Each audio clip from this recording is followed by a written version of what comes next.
Hey guys, imagine you're trudging through a damp castle corridor.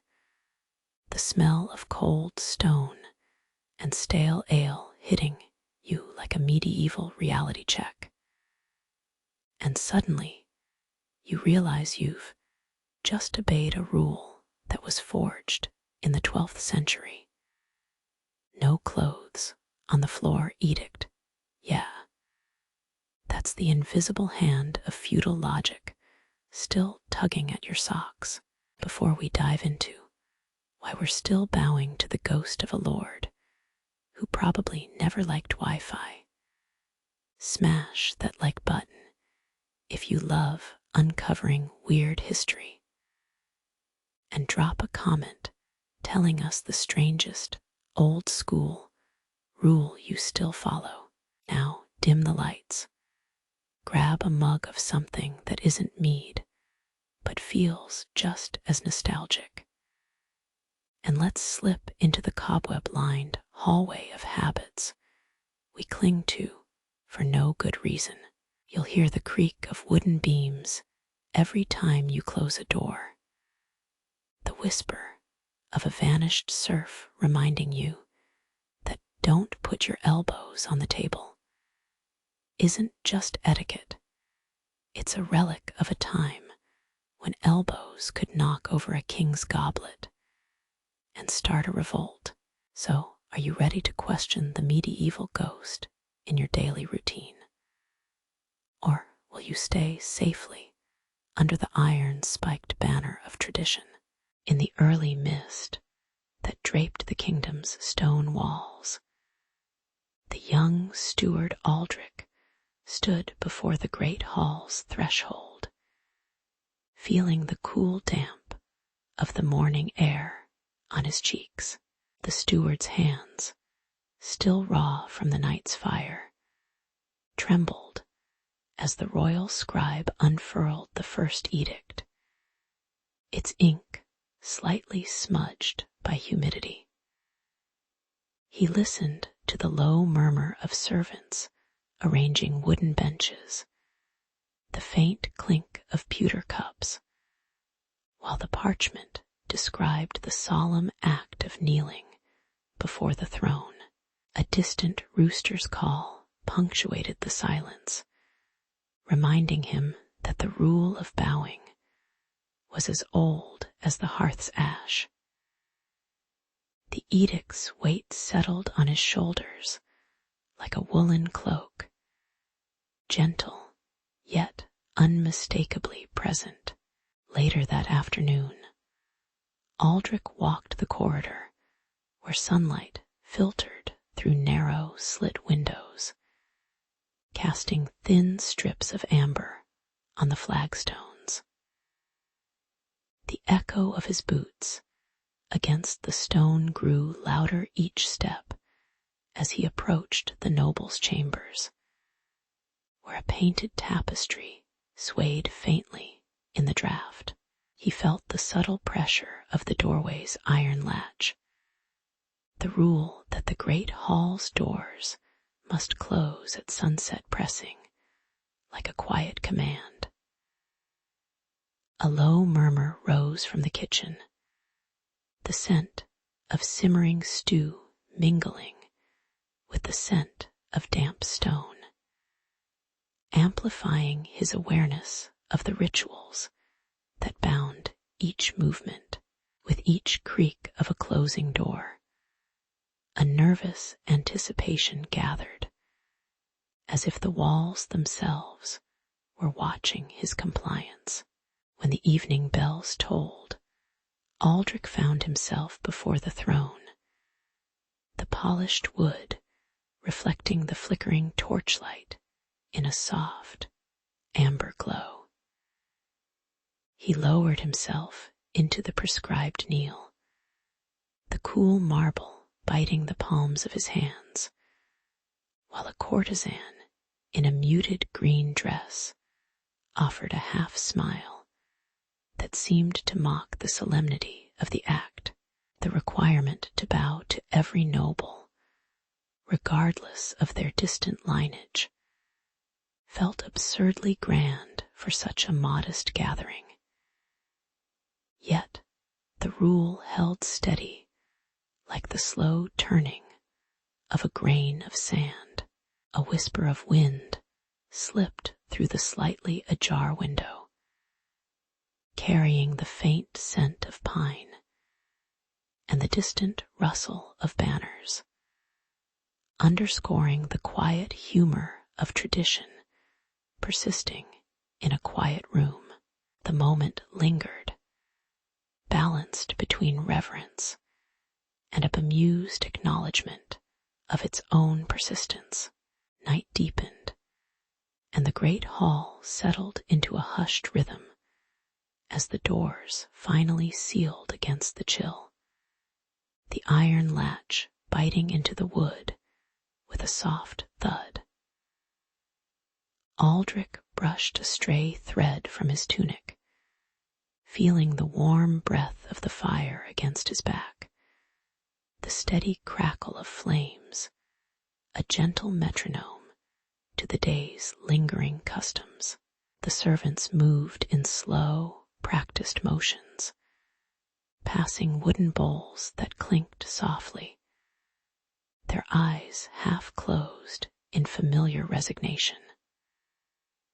The edicts, once sharp and imposing, now blended into the ambient sounds of clinking iron, muted conversation, and the occasional creak of a floorboard, becoming as natural as the night air itself. A sense of calm settled over the hall, as if the ancient rules were simply another layer of the stone beneath his feet. When dawn painted the sky with pale ochre, Aldrich lingered by the closed doors, fingertips tracing the worn grain of the wood, contemplating the quiet endurance of the edicts he had learned. He sensed the lingering echo of centuries in the soft rustle of a tapestry and the faint, lingering scent of extinguished candles, a reminder that human habits outlive the urgency that birthed them. The realization settled like a warm broth, cooling on a stone slab, comforting, inevitable, and subtly amused by its own persistence.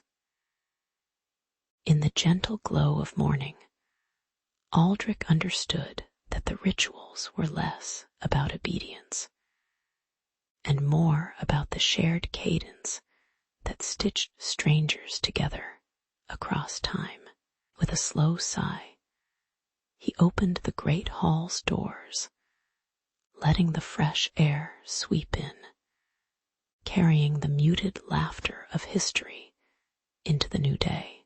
In the cool morning light, Aldrich walked the cobbled lane that stitched the village to the manor's outer fields. The stone well at the square whispered with the soft clink of bucket rope, while the baker's shutters creaked open in rhythm with a distant rooster.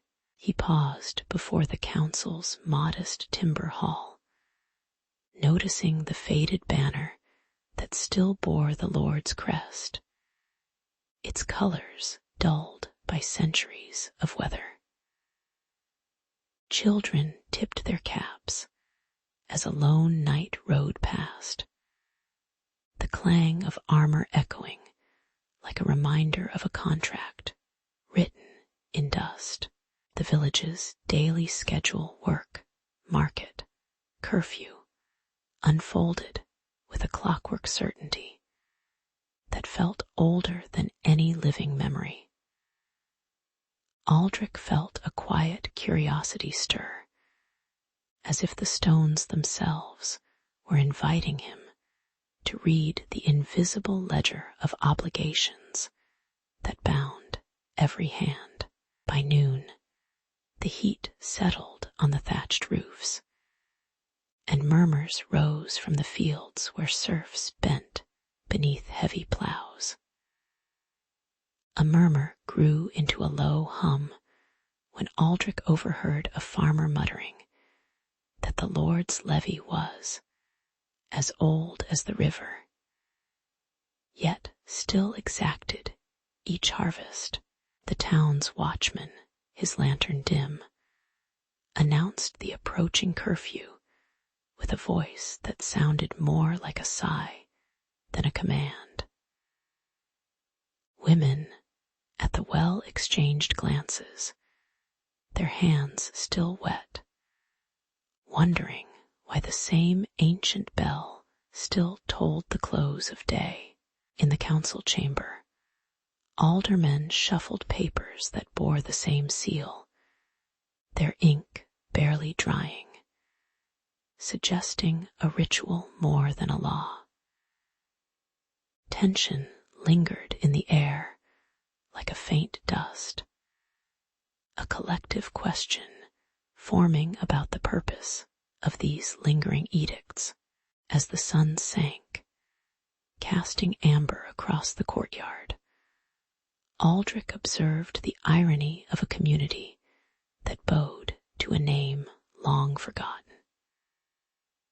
The serfs, whose backs were already bent by the soil, now inclined their heads when a carriage bearing the Lord's insignia passed, though the Lord himself had not set foot in the village for years. The town's bell, once a warning of danger, now rang simply to mark the hour, its sound swallowed by the rustle of wheat. Children mimicked the knight's salute with wooden sticks, their giggles soft against the stern silhouette of the manor walls. Even the council's decree about nightly fires seemed redundant, as the hearths already glowed. Yet the rule persisted, a relic kept alive by habit rather than need. The subtle humor of the scene settled like warm tea, a reminder that rituals often outlast their reasons, lingering like a sigh in stone corridors. Night settled gently, and the village lights flickered in a rhythm that matched the distant hoot of an owl. Aldrich found himself seated on a low bench beside the well, feeling the cool stone against his palm as the water's surface mirrored the pale moon. The townspeople moved in quiet circles, sharing bread and soft words, their shoulders relaxed after the day's murmurs had faded. The knight's armor, now idle in the courtyard, captured a stray beam and turned it into a muted glow, unnoticed by anyone but the night wind. The council's lanterns burned low, casting elongated shadows that stretched across the cobbles like gentle reminders of the day's order.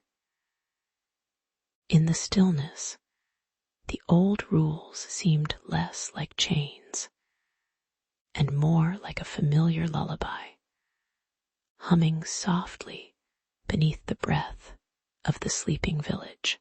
By the next sunrise, Aldrich walked the lane once more, the air crisp and the village quiet as a page waiting to be turned. He sensed that the feudal patterns, though ancient, had become part of the village's identity, a framework that offered both comfort and constraint. The serf's labor, the townsfolk's curfew, the knight's salute, all persisted not for the Lord's demand, but for the rhythm they gave to daily life. In the soft amber of morning, Aldrich understood that traditions survive when they are woven into the texture of ordinary moments, not because they command obedience. The stone walls, the worn banners, the muted bell, all whispered a gentle truth, that human societies often cling to orderly echoes of the past, simply to keep the present steadier. With a quiet smile, he left the village, carrying the muted lesson that some rules linger like a warm blanket, offering modest shelter against the chill of uncertainty. The night air in the stone courtyard was cool enough to make the torches flicker, their amber light trembling against the rough walls as a lone figure in a damp woolen cloak stepped forward.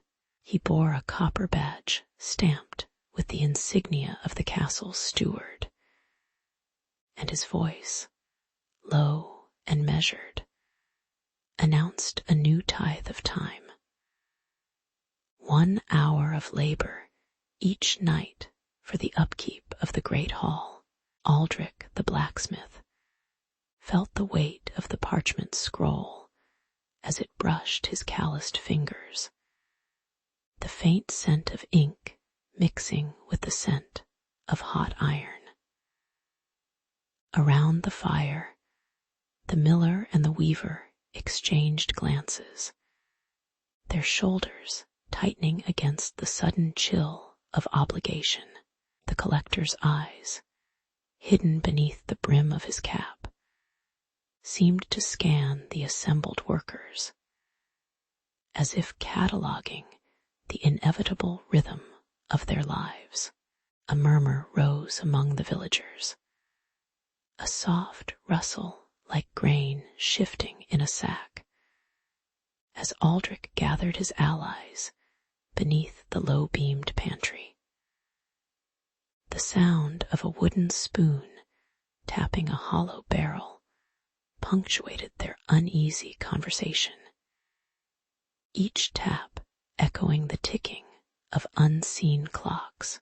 They spoke of the old charter, a parchment so faded that the ink was merely a memory, yet its rule still claimed a share of their evenings.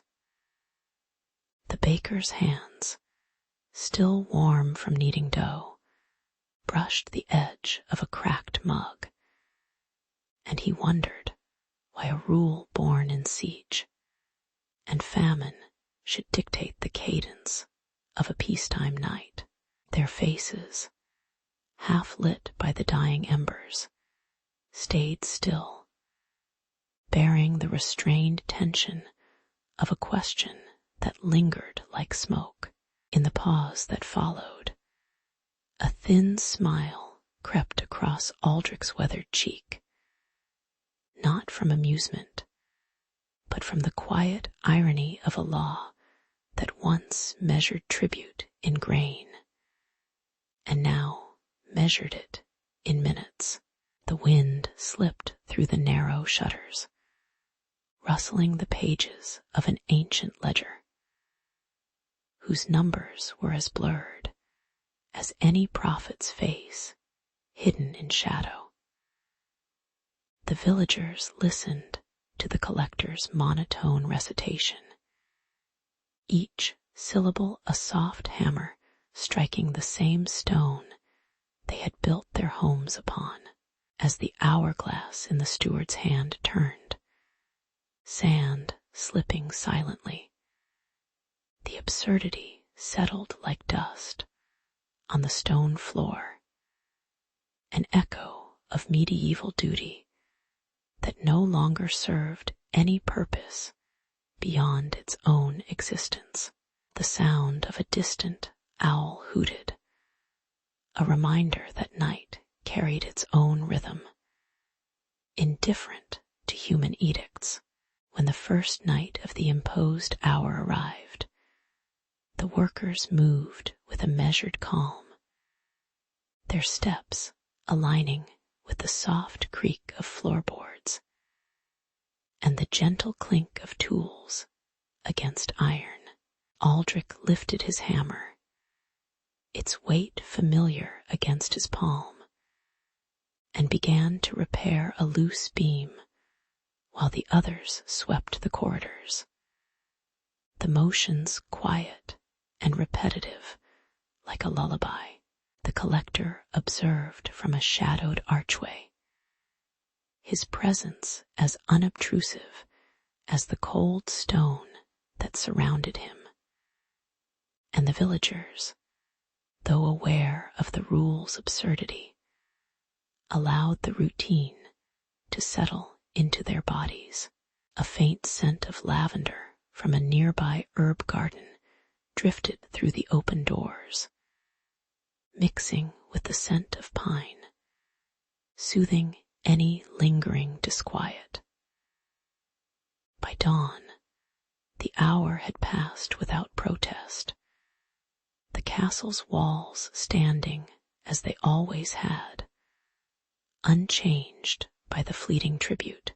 Later, as the sun painted the courtyard in warm amber, Aldrich rested his hammer against the workbench, feeling the subtle fatigue of an hour spent in obedient labor.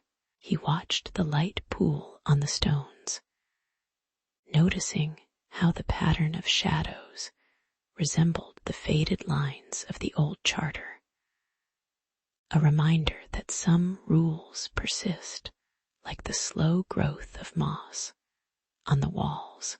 The villagers exchanged quiet nods, their faces softened by the realization that the tax had become a shared story rather than a burden.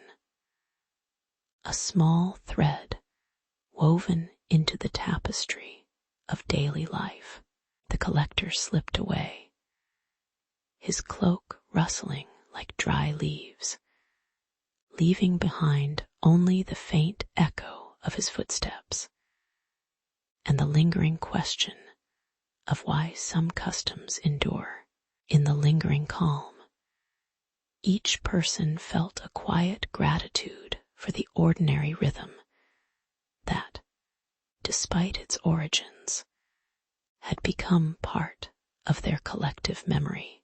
In the pale morning light, the town of Harrowfield stretched beneath low wooden roofs, the hiss of damp stone echoing from the market square where Aldrich, a clerk in a faded tunic, arranged wax seals with deliberate fingers. The ancient decree, carved into the great oak doors of the castle, declared that only the king could grant daylight, a rule that made the sunrise feel like a royal proclamation.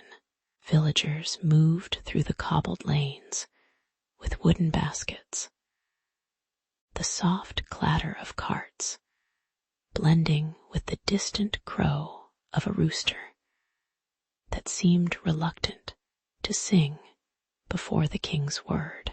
Children traced the outline of the rule on the wall with charcoal, their eyes wide, but their steps measured. The air held a faint chill, as if the town itself waited, breathing in the stillness of a day that had been pre-approved by a distant throne. When the harvest moon waned, a low murmur rose from the tavern hearth, the crackle of firewood matching the uneasy rustle of hands gripping worn leather belts. Aldrich felt the weight of a petition pressed to his chest, the parchments grain rough against his palm, as a handful of townspeople gathered at the castle's outer wall, their breath forming small clouds in the evening air. The thud of wooden shields against the stone gate grew louder, each clang a reminder of the law that still held them under a ruler's shadow. A distant trumpet wailed, its sound trembling like a sigh, while the castle's torches flickered, casting elongated silhouettes that danced across the courtyard. The tension settled like dust, thin and palpable, as the crowd prepared to breach the age-old barrier that had defined their daylight. Amid the breach, the king's champion emerged, his armor catching the dim light. Yet his face remained a blurred silhouette, hidden by the glint of steel and the shroud of evening mist. Aldrich met him at the threshold, the clink of their swords echoing softly. Each strike a muted conversation about duty and tradition. The champion spoke of honor, his voice low and steady, while Aldrich lifted a simple wooden staff, the grain warm from his grasp, questioning whether a rule that dictated sunrise truly guarded the people. Around them, the townsfolk paused, the sound of their breathing mingling with the distant hoot of an owl, as the absurdity of the law unfolded in the quiet exchange.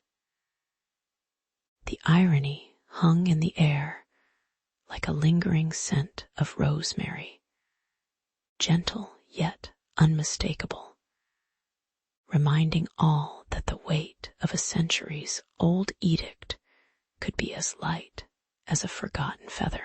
When the clash faded, a hush settled over the courtyard, the castle stones cooling under the night's breath, and the distant river whispered its steady rhythm against the banks. Aldrich stood alone, his cloak brushed by a soft wind that carried the faint smell of pine, and the champion lowered his weapon, the metal humming a low, resigned note. The townspeople, eyes half closed, watched the moonrise as it painted the sky in muted amber, the rule still etched but no longer shouted. The firelight from the hearths flickered lazily, casting warm glows on faces that bore the subtle smile of quiet resignation. In that calm, the castle walls seemed less a fortress and more a tired guardian, allowing the night to settle like a blanket over the land. Later, as the first pale light of dawn brushed the rooftops, the townsfolk returned to their daily chores, the clang of the blacksmith's hammer sinking, with the soft rustle of parchment being folded. Aldrich placed a new parchment on the council table, its edges crisp, the words inside echoing a softer understanding of the ancient decree, now seen as a gentle reminder rather than a rigid command. The rule that only the king may grant daylight lingered, but its purpose had been reshaped by the collective breath of the people, who now measured time by the rhythm of their own movements. Children, their fingers sticky with honey, traced the sunrise on walls, their laughter quiet and content, while the castle's flag fluttered lazily in the morning breeze.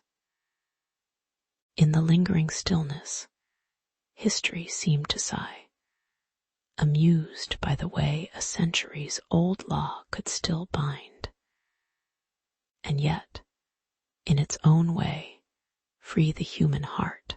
In the cool light of early evening, the village square gathered under the stone arches as Aldrich, the appointed scribe, unfolded a parchment stained with ink and dust. The air held the faint scent of pine smoke and wet earth, while the low murmur of a few hushed voices rose like a slow tide.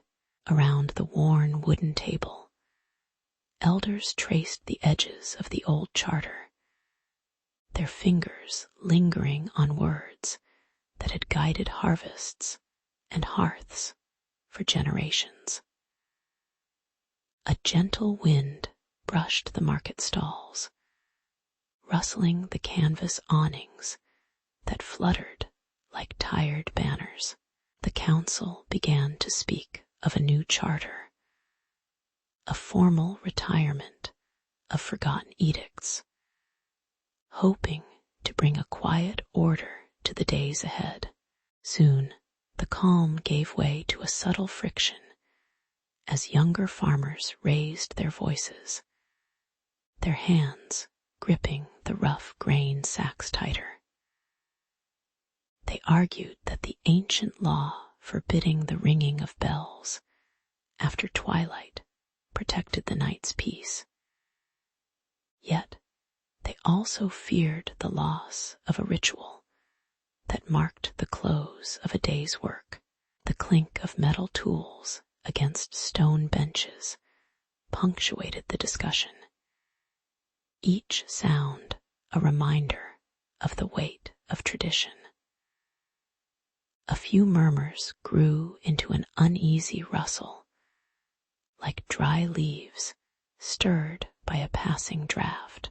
The tension lingered, an invisible thread tying the present to the shadowed past, while the sun slipped lower, casting longer silhouettes across the cobblestones. When the final draft was read aloud, a faint smile crossed the faces of those present, not from amusement, but from the quiet irony of the compromise.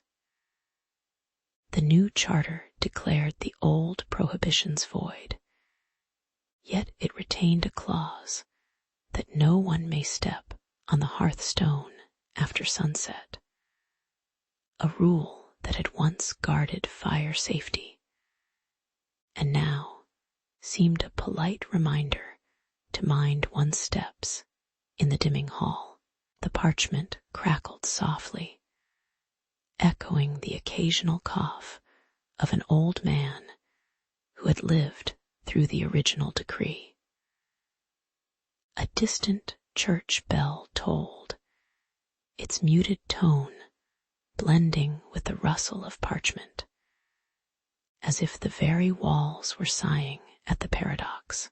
A gentle chuckle escaped a baker, who noted that the rule now ensured no one would trip over the lingering crumbs of the day's bread. The signing ceremony unfolded with a deliberate slowness, each quill dip into ink a soft splash against the quiet hum of the gathering. Sunlight filtered through the narrow windows, bathing the scene in a warm amber that warmed the wooden benches and the faces of the villagers. As Aldrich pressed his seal into the wax, the faint hiss of molten resin filled the room, a sound that seemed to seal not only parchment, but also the subtle peace that settled over the crowd. Children perched on stone steps, their feet barely making a sound, while the elders exhaled a collective breath that drifted away like a faint plume of smoke. The new charter rested on the table, its pages fluttering gently in the evening breeze, a testament to a community's willingness to let go while still holding onto a familiar rhythm. Later, as the lanterns flickered and the night deepened, Aldrich lingered by the hearth, watching the embers glow with a steady, patient light.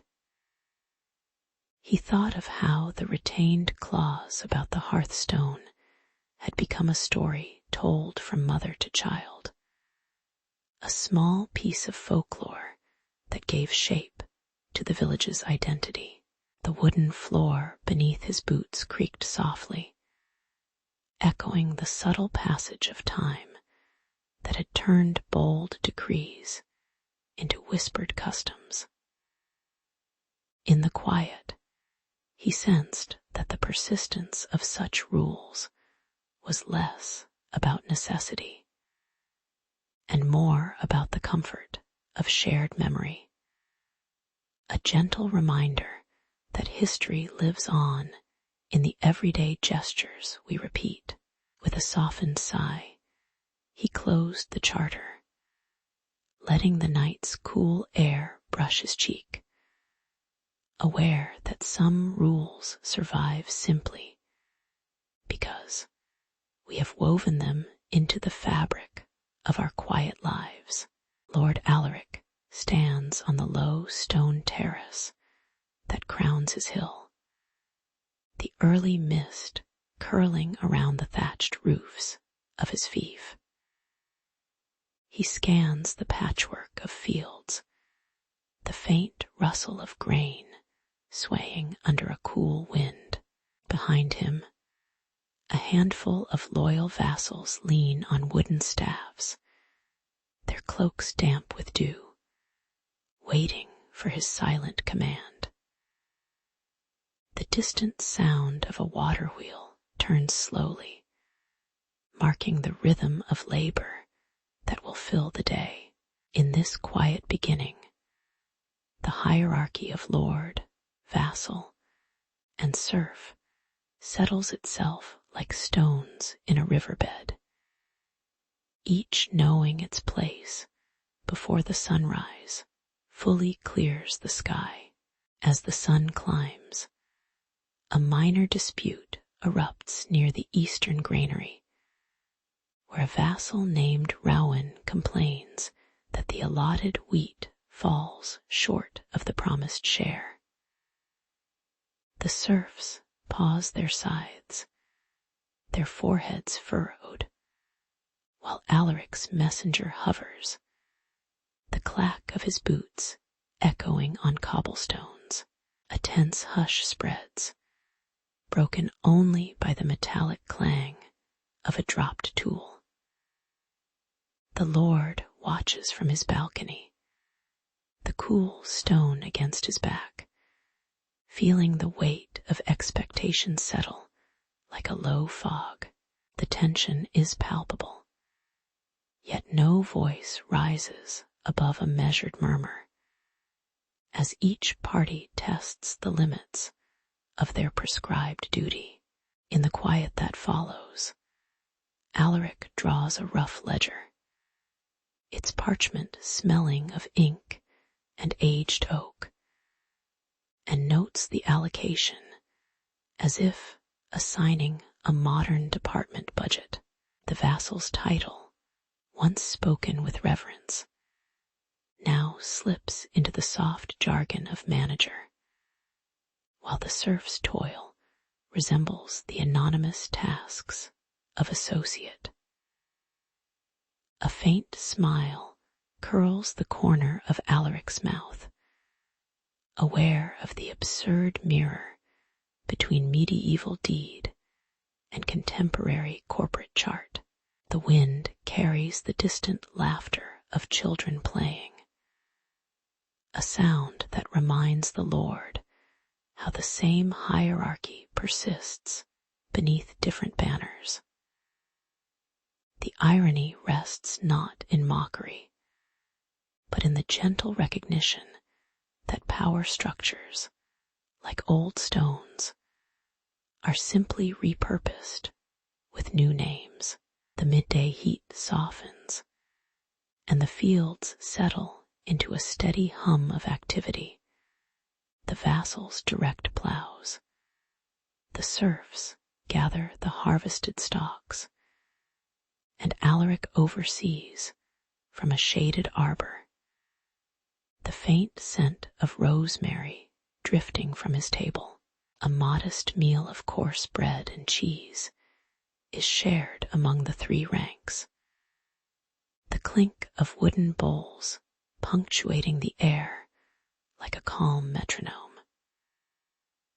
The river nearby resumes its placid course, reflecting the pale sky, while the occasional creak of a wooden wagon wheel blends into the background. In this ordered rhythm, the earlier discord fades, replaced by the patient endurance of routine. The scene breathes a quiet assurance that the hierarchy, though stratified, can function smoothly when each layer respects its measured role.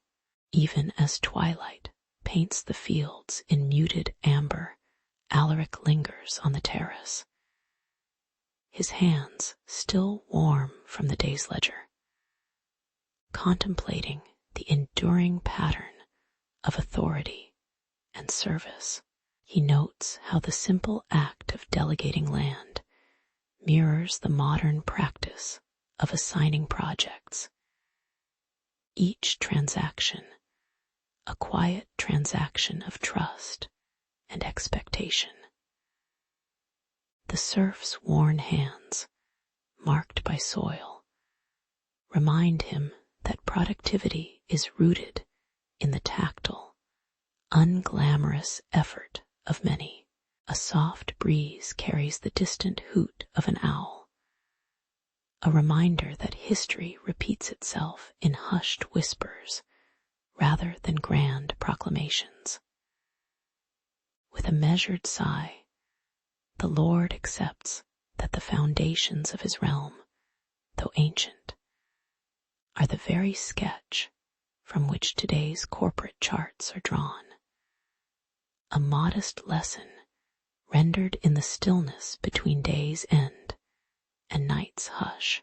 In the amber light of early morning, Lord Alaric walked the quiet corridors of his stone manor, his boots echoing softly on cold flagstones. He paused beside a tapestry depicting his ancestors, its colors faded like old receipts, and called his most trusted steward, Sir Rowan, to his side. With a measured nod, Alaric handed Rowan a brass key and a leather-bound ledger, symbols of the new responsibilities he trusted him to bear.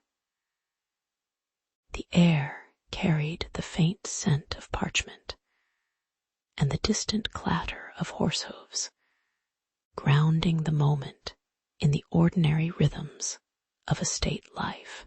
It was a calm beginning, a quiet handover that whispered of order to come. Soon the ledger filled with inked entries, each line a small weight on Rowan's palm, as he recorded harvest yields, tax dues, and the murmurs of tenant disputes. The steward moved between the great hall and the modest cottages, his boots now stirring dust on wooden floors, his voice low as he explained new quotas to weary farmers. Tension rose like a low hum when a barrel of ale spilled over a freshly counted grain sack, a reminder that precision could be undone by simple accidents. The sound of scratching quills blended with the creak of doors, marking a day when the estate's pulse quickened under newfound scrutiny. In the courtyard, the wind rustled the banners, as if sighing at the growing complexity of everyday management. Irony settled in as Rowan observed the workers' faces, their expressions a mix of fatigue and bemusement, like clerks in a distant future office. He noted how the same hands that once forged plows now traced signatures on parchment, translating Alaric's grand visions into tiny, actionable tasks. The steward's own role mirrored that of a manager, a title that would someday sit in glass towers. Yet here it was cloaked in wool and leather, its authority measured by the weight of a single inkpot. The courtyard's stone benches creaked under the weight of conversations about taxes, each word a soft echo of bureaucratic rhythm. A distant rooster's crow punctuated the scene, a reminder that even lofty structures are grounded in the mundane sounds of daily life. As the sun slipped toward the horizon, the estate settled into a steady cadence. Ledgers lay closed, and the clatter of quills gave way to the soft sigh of night breezes through open windows. Rowan returned the brass key to its hook, feeling the cool metal against his palm, a quiet reassurance that order had been restored. The tenants gathered around a communal fire, their faces illuminated by a gentle orange glow, sharing modest meals, while the steward listened without imposing. The faint crackle of burning wood blended with the distant hoot of an owl, creating a soundtrack of quiet satisfaction. In these still moments, the rhythm of record-keeping faded into the background, leaving a sense of calm that wrapped the manor like a soft blanket. Later, when Alaric's line waned and the manor passed to younger hands, the ledger remained a relic of a time when stewardship was a lived practice rather than a title on a nameplate. Rowan's descendants would glance at the aged pages and recognize the same patterns that now appear in modern corporate structures: delegation, accountability, and the translation of vision into daily deeds. The stone walls, now softened by moss, still echoed the faint rustle of parchment, a reminder that human systems persist across centuries, merely wearing new outfits. The estate's quiet legacy lingered like the lingering heat of the day, subtle yet undeniable. In the hush of twilight, the story of the steward rested, inviting the next generation to observe the gentle absurdity of order itself. In the low light of pre-dawn, the castle courtyard echoed with the soft clink of armor as the first cohort of knights gathered beneath the watchful eye of the steward. Each knight bore a simple banner, a shield of bronze, a ledger of trade, a spear for raids, yet their duties were already humming like a quiet river. The steward, dressed in muted wool, whispered instructions that felt more like gentle suggestions than commands, and the knights accepted them with a nod that brushed the cool stone. Their feet padded on the dew-wet ground, leaving faint impressions that would soon be traced by the tread of many feet. This calm arrangement set the stage for an order that would later divide itself into distinct ministries. Just as quietly as the sunrise spreads its light, soon the knights began to linger longer in their own corners, the shield bearers polishing their steel, while the trade keepers counted grain in the cellar, and the raid leaders sharpening their axes beside the fire.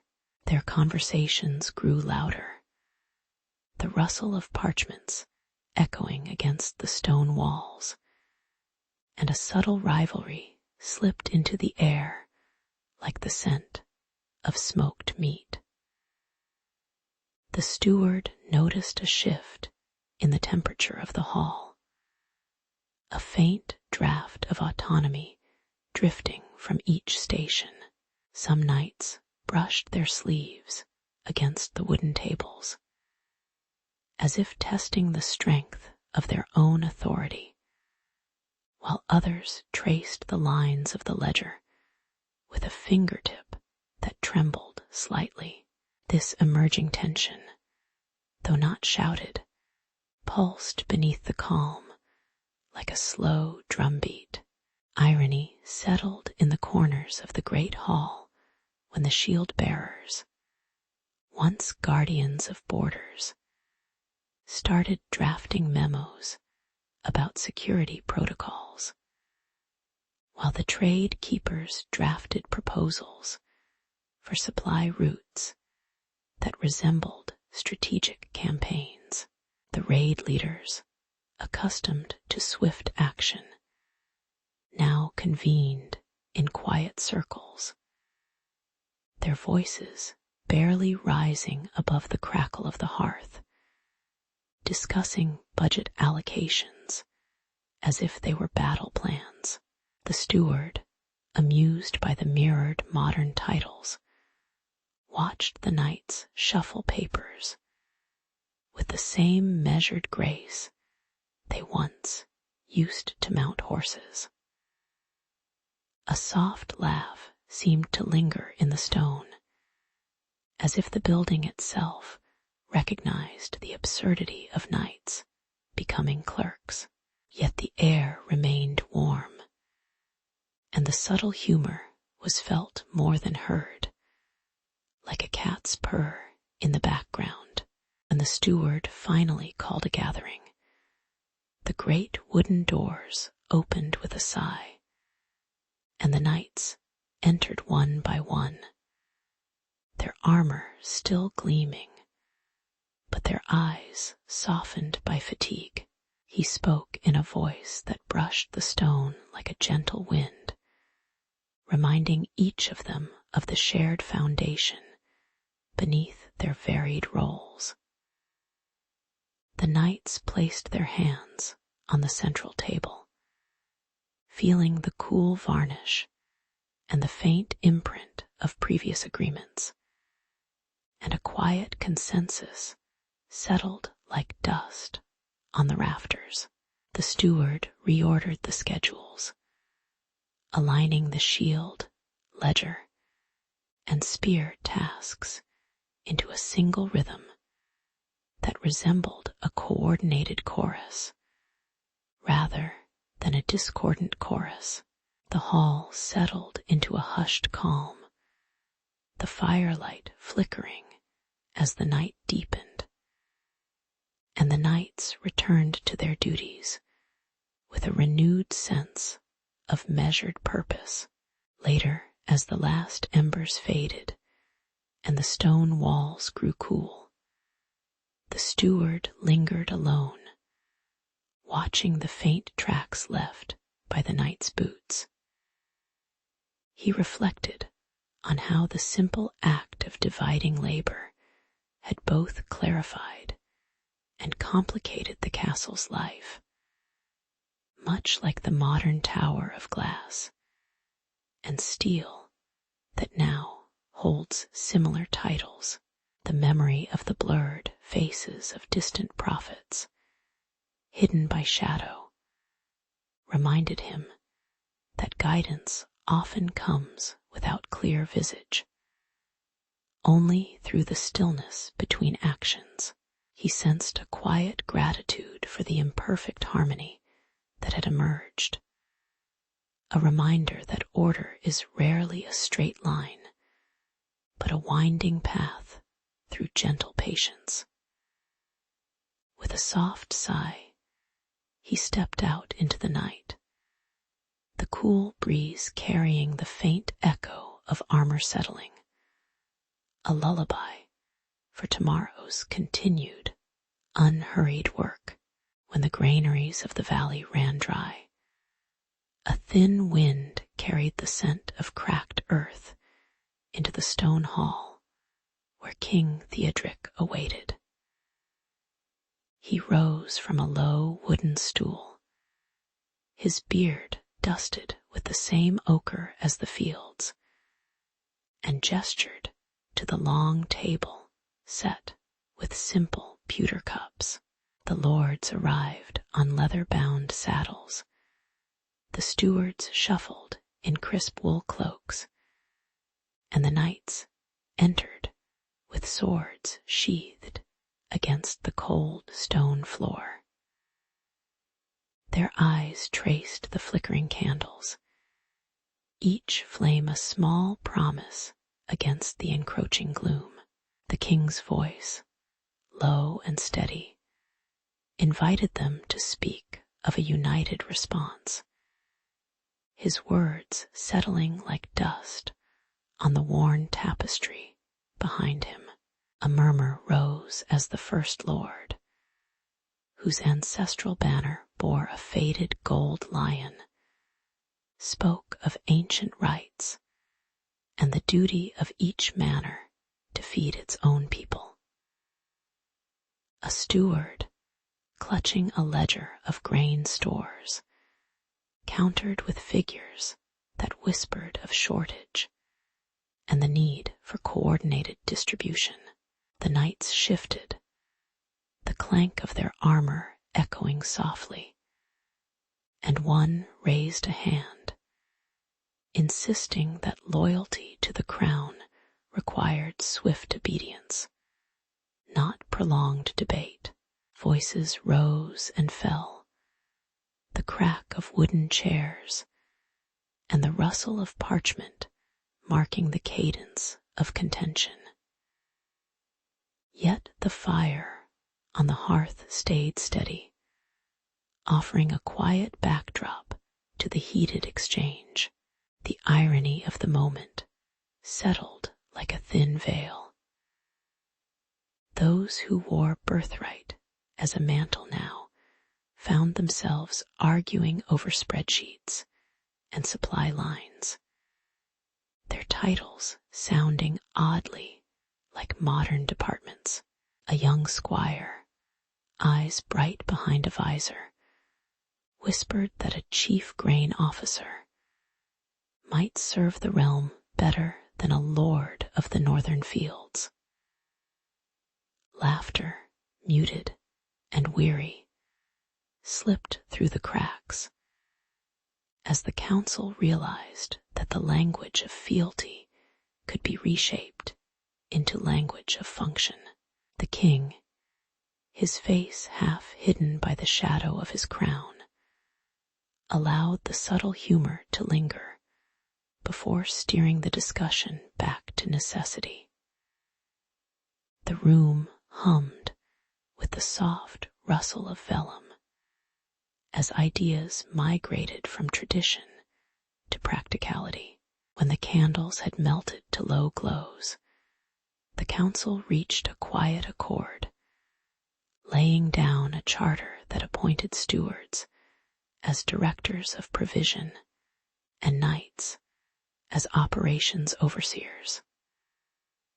The parchment, thick and warm to the touch, was signed with a simple inked line, the king's seal pressing gently into the fibers. The agreement was read aloud, each syllable resonating in the stillness, and the assembled figures bowed their heads in a shared, unspoken relief. No trumpets proclaimed the change. Instead, the echo of a distant owl's call filled the hall as the night deepened. The new hierarchy, modest in its elegance, promised that the grain would move not by lineage alone, but by coordinated effort. Years later, the stone hall stood quieter, its walls adorned with faded tapestries that recalled the famine and the council's decision.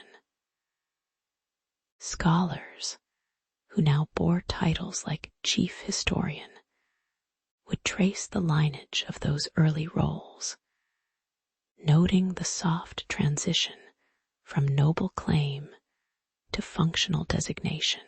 The memory of the council's soft laughter lingered in the air, a reminder that human imperfection often guides progress more gently than grand edicts.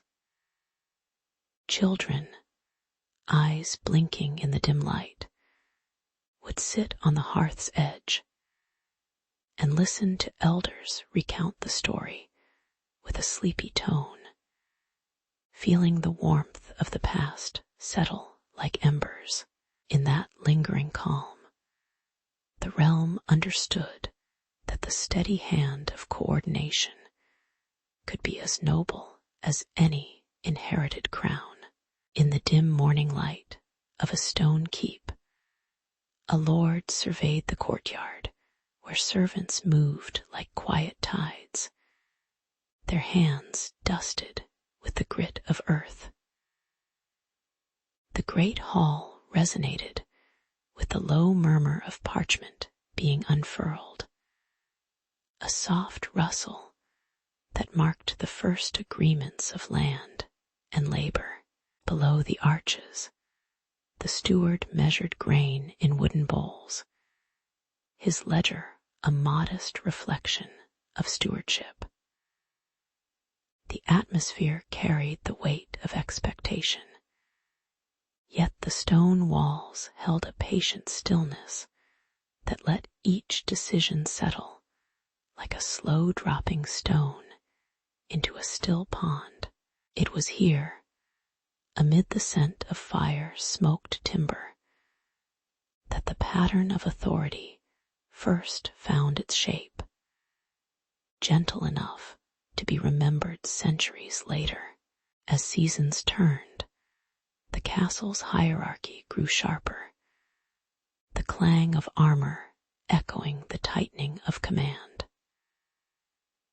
Knights in polished cuirasses presented their reports to the Lord, their voices a steady cadence that brushed against the cold stone, each word a reminder of duty and ambition.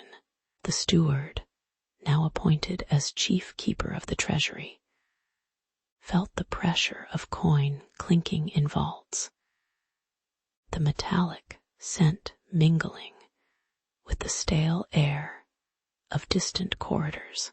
Tension rose like a low wind through the battlements, subtly shifting alliances as each rank guarded its own share of influence.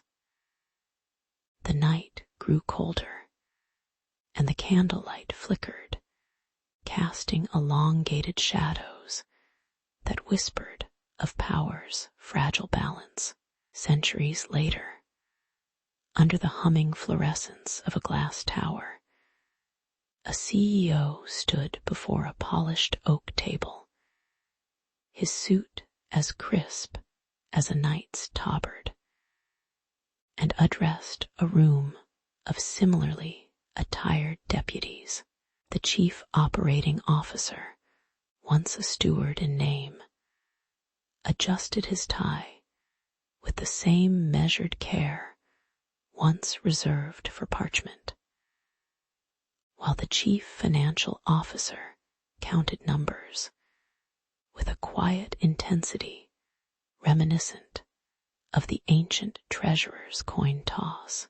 Vice presidents, labeled as specialists, moved between meetings like knights patrolling distinct territories, their laptops clacking like armor against stone. The irony lay in the soft murmur of corporate jargon that rose and fell with the same rhythm as medieval proclamations. The language of authority preserved, yet softened by modern convenience. A low hum of air conditioning replaced the draft of castle corridors. But the underlying structure of command remained unmistakably familiar. In the midday lull, the open-plan floor settled into a gentle rhythm, the soft tapping of keyboards echoing the quiet rustle of parchment once again.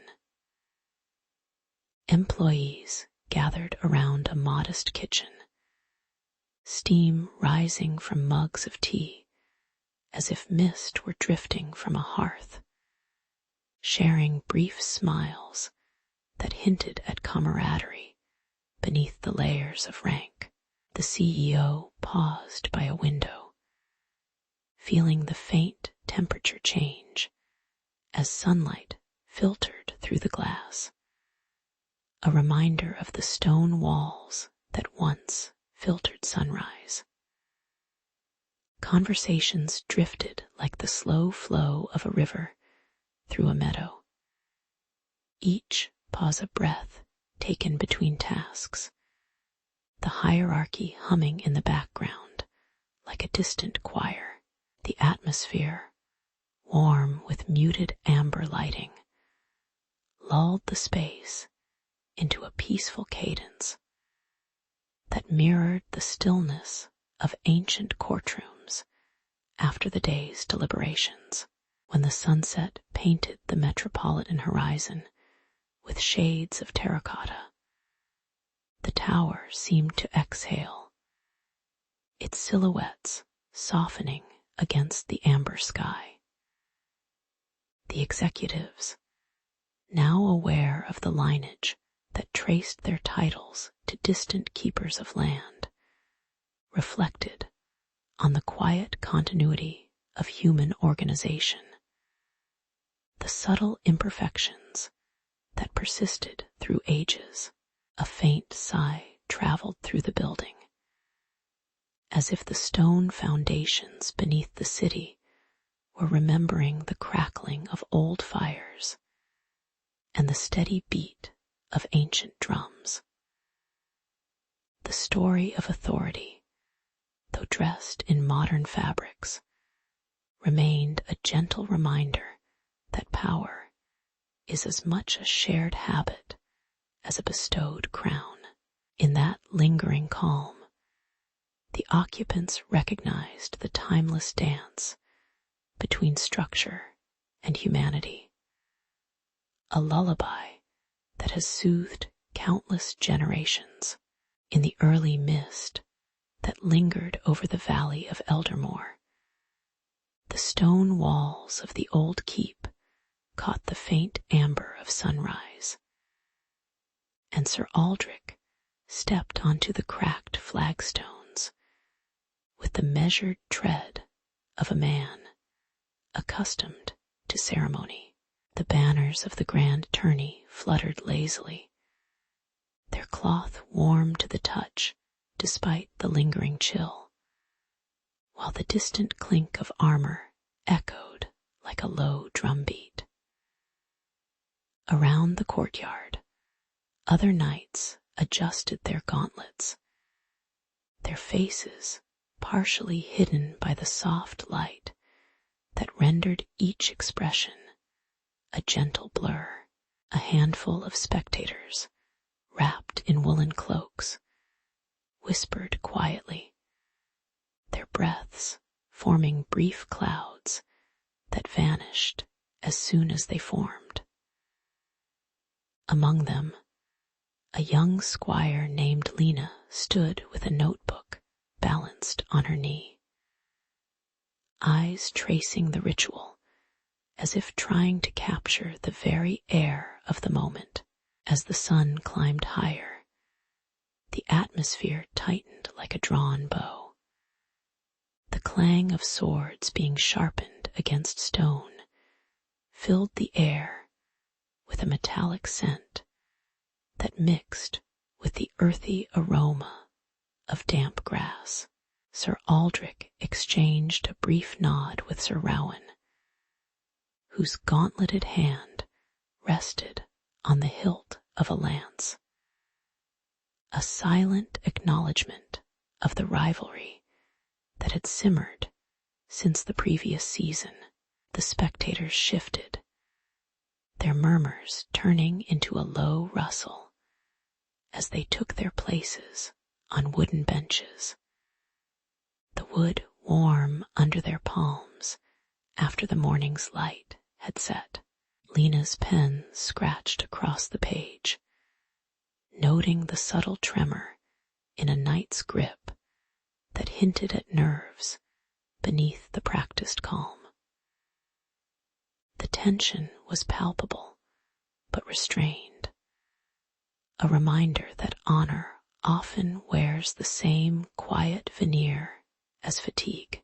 When the herald's voice finally rose, its tone was oddly weary, announcing the commencement of contests that mirrored the old chivalric code, yet felt oddly out of step with the bustling crowd.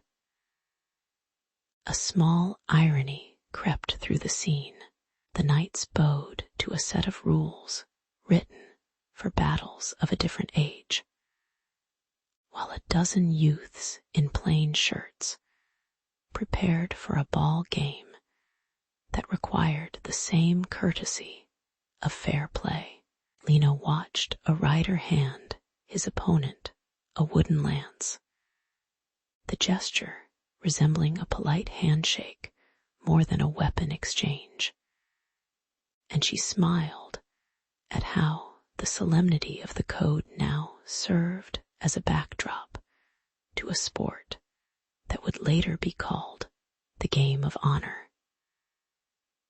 The spectators laughed quietly, their chuckles soft as the rustle of parchment, recognizing the gentle absurdity of their ancestors' grand gestures, now repurposed. The irony lingered like the faint scent of incense that had long since faded, leaving only the echo of disciplined feet on cobblestones. The tournament moved forward in a rhythm that resembled a slow tide, each event unfolding with deliberate ease, the clang of armor giving way to the thud of a ball striking a wooden bat. Between bouts, knights exchanged brief words of encouragement, their voices low, their breath visible in the cool air, and the crowd settled into a comfortable hush, punctuated only by the occasional clatter of a cup against a wooden table. Lena, seated on a straw mat, traced the curve of the ball with her fingertip, feeling the faint vibration as it rolled across the grass.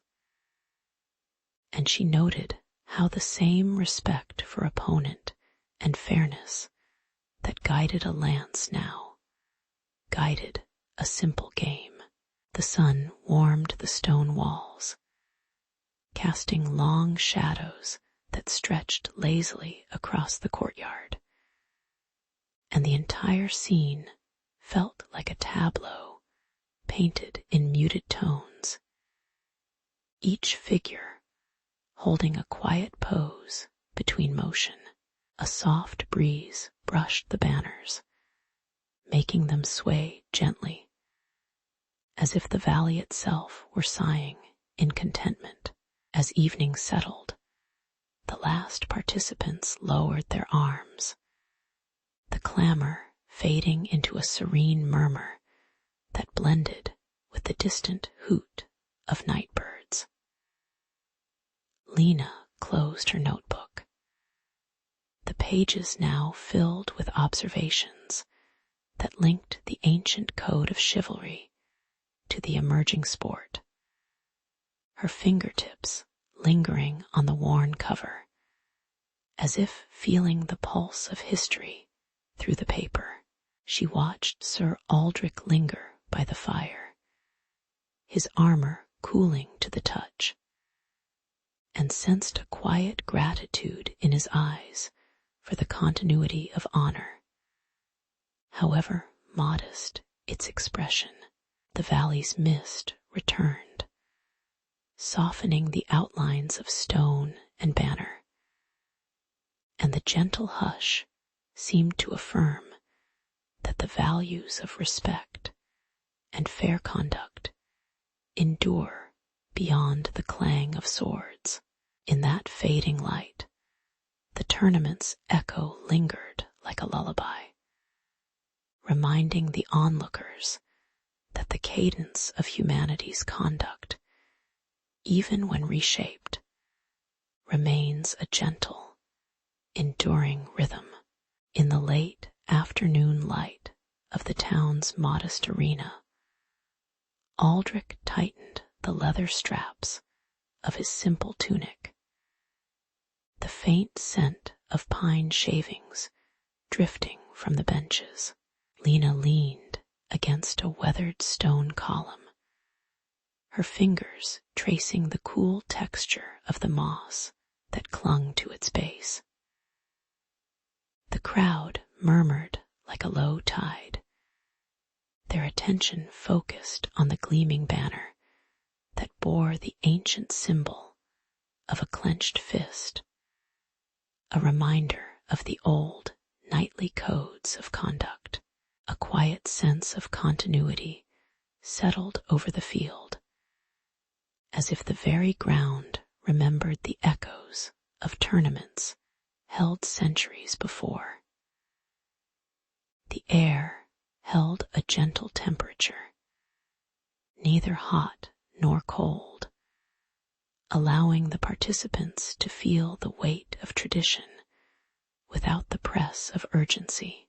From the opposite side, Sir Varick entered with a swagger that disturbed the stillness, his armor catching the waning sun in sharp, unforgiving glints. He raised his voice, proposing a new rule that favored relentless aggression, insisting that victory could be secured by any means, even those that bruised the spirit of fair play. The spectators' murmurs rose to a sharper pitch, some heads turning away, while others leaned forward, curious about this departure from the familiar code. Aldrich felt the faint vibration of the wooden floor beneath his boots, a reminder that every step carried the imprint of his forebears.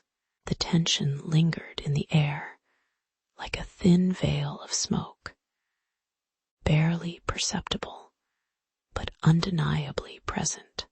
As the contest began, Varick's tactics unfolded in rapid, brash movements that drew sharp gasps from the crowd, their cheers flickering like candlelight disturbed by a sudden draft.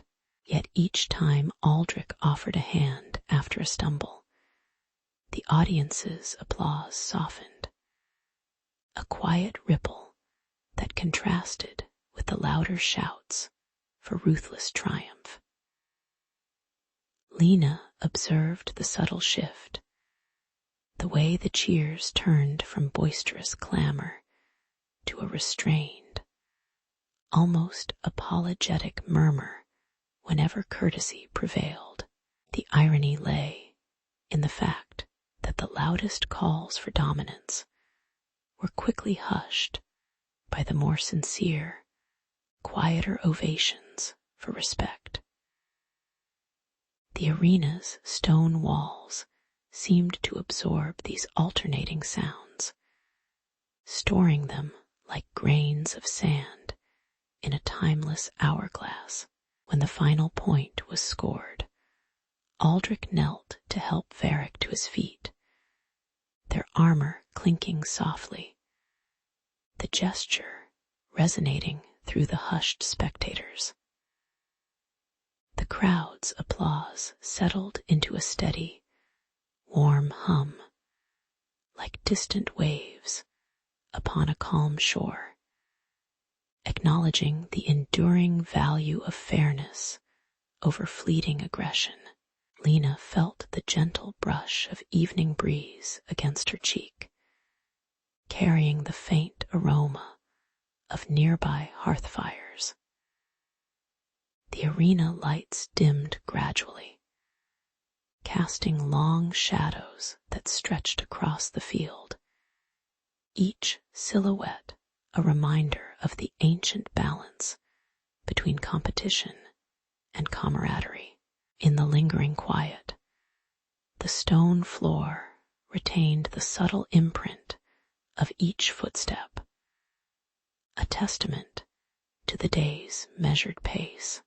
Later, as lanterns flickered low and the crowd dispersed, Lena sat on the stone steps, her thoughts turning inward like a slow river finding its course. She considered how the old codes, though forged in distant centuries, still whispered through the simple acts of helping a fallen rival and honoring a shared rule. The night air was cool, but not biting, and the distant sound of a lone night watchman's drum beat a gentle rhythm, echoing the steadiness of the evening. Aldrich, seated beside her, smiled faintly, his eyes reflecting the mellow glow of the lanterns, his posture relaxed, as if the day's contest had been a quiet conversation rather than a battle. In that still moment, the lingering feeling was one of quiet assurance that honor, though sometimes challenged, remains a soft, steady pulse beneath the surface of human endeavor. The crowd gathered on the low stone terrace, the late afternoon sun casting a soft amber hue over the field where two mounted men prepared for the day's joust. Varric, a seasoned rider with a weathered helm, adjusted the reins of his chestnut horse, feeling the slight tremor of nerves beneath the leather grip. Aldrich, younger, but already known for his steady hand, polished the lance that would soon meet Varric's shield, the metal catching the light like a muted promise.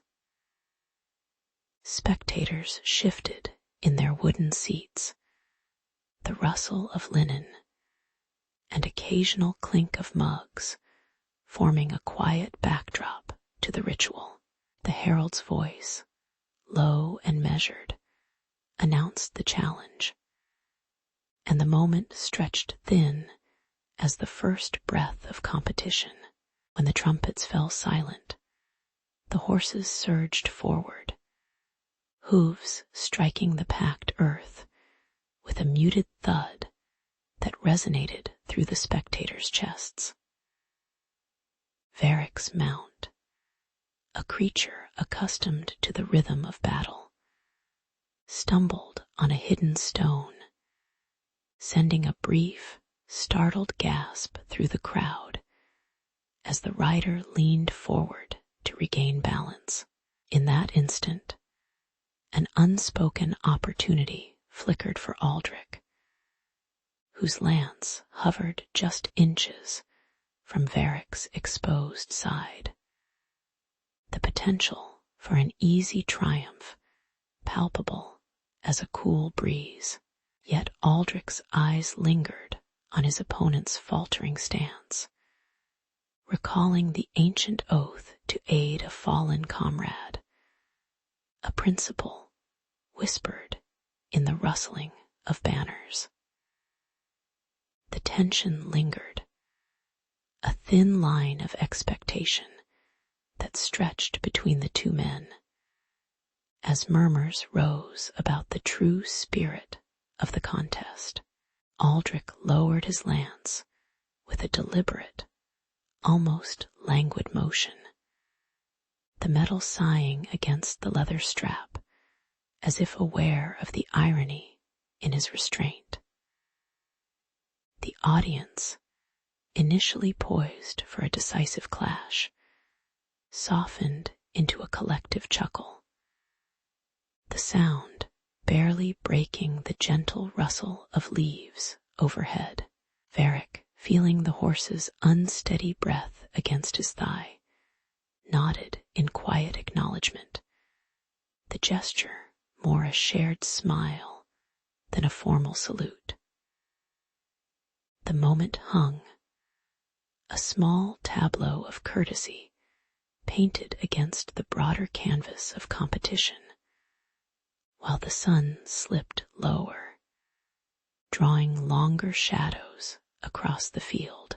In that pause, the notion of victory seemed less a prize, and more a gentle ripple in the water of tradition. The horses steadied, and the joust resumed with a measured rhythm, each rider striking with the same measured force that had defined the earlier encounter. The clatter of lances meeting shields rang out softly, like distant bells, while the audience settled into a calm hum of approval. Varric's horse, now sure of footing, carried him forward with a steady cadence, the scent of damp grass rising with each stride. Aldrich matched the pace, his breath even, the quiet confidence of someone who had chosen principle over spectacle. The field remained bathed in the warm glow of the waning day, the competition unfolding as a gentle tide rather than a raging storm. When the final pass ended, the two knights dismounted side by side, their armor still warm from the exertion, and exchanged a brief, respectful clasp of gauntleted hands. The spectators, now quiet, watched the simple act as if it were a soft lesson etched into the evening air. The rustle of fabric and faint creak of metal, the only witnesses. In the lingering hush, thoughts turned to the old codes that had guided them, the quiet reminder that honor often resides in the pauses between action. The sun set behind the distant hills, casting a thin veil of amber over the field, and the crowd dispersed slowly, each step echoing the measured beat of the day.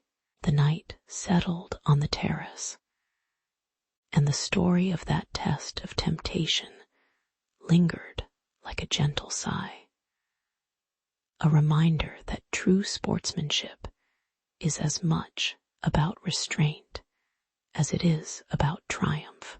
In the amber light of late afternoon, the stone courtyard of the old guild hall held a thin dust of wind-blown sand that clung to the worn flagstones. Aldrich, his armor polished to a muted sheen, traced the edge of his sword with a deliberate, almost absent breath, while Varric paced nearby, the clink of his gauntlets echoing like distant chimes. A few onlookers lingered at the periphery, eyes soft as they watched the two men take their places under a weathered banner that bore a simple emblem of crossed lances. The air carried the faint scent of oiled leather and distant cooking fires, an ordinary backdrop to an unusual stillness. The moment felt like a paused film, waiting for the first frame to move. When the brass trumpets gave a low, breathy note, the tension settled like a thin fog over the courtyard, pressing against the skin of the spectators.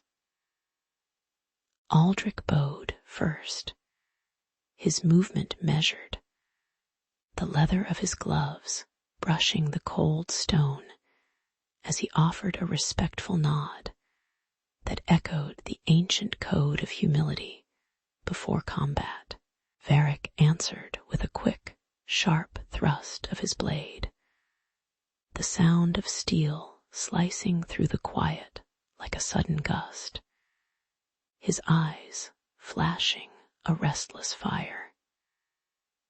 He advanced with a series of feints, each one designed to unbalance Aldrich, his feet stamping the ground in a rhythm that seemed more like a challenge than a dance.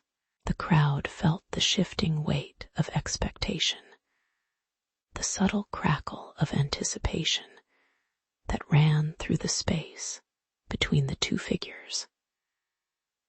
Yet, even as the clash grew louder, the courtyard itself remained unchanged, the sun dipping only a fraction, casting a warm glow over the unfolding scene.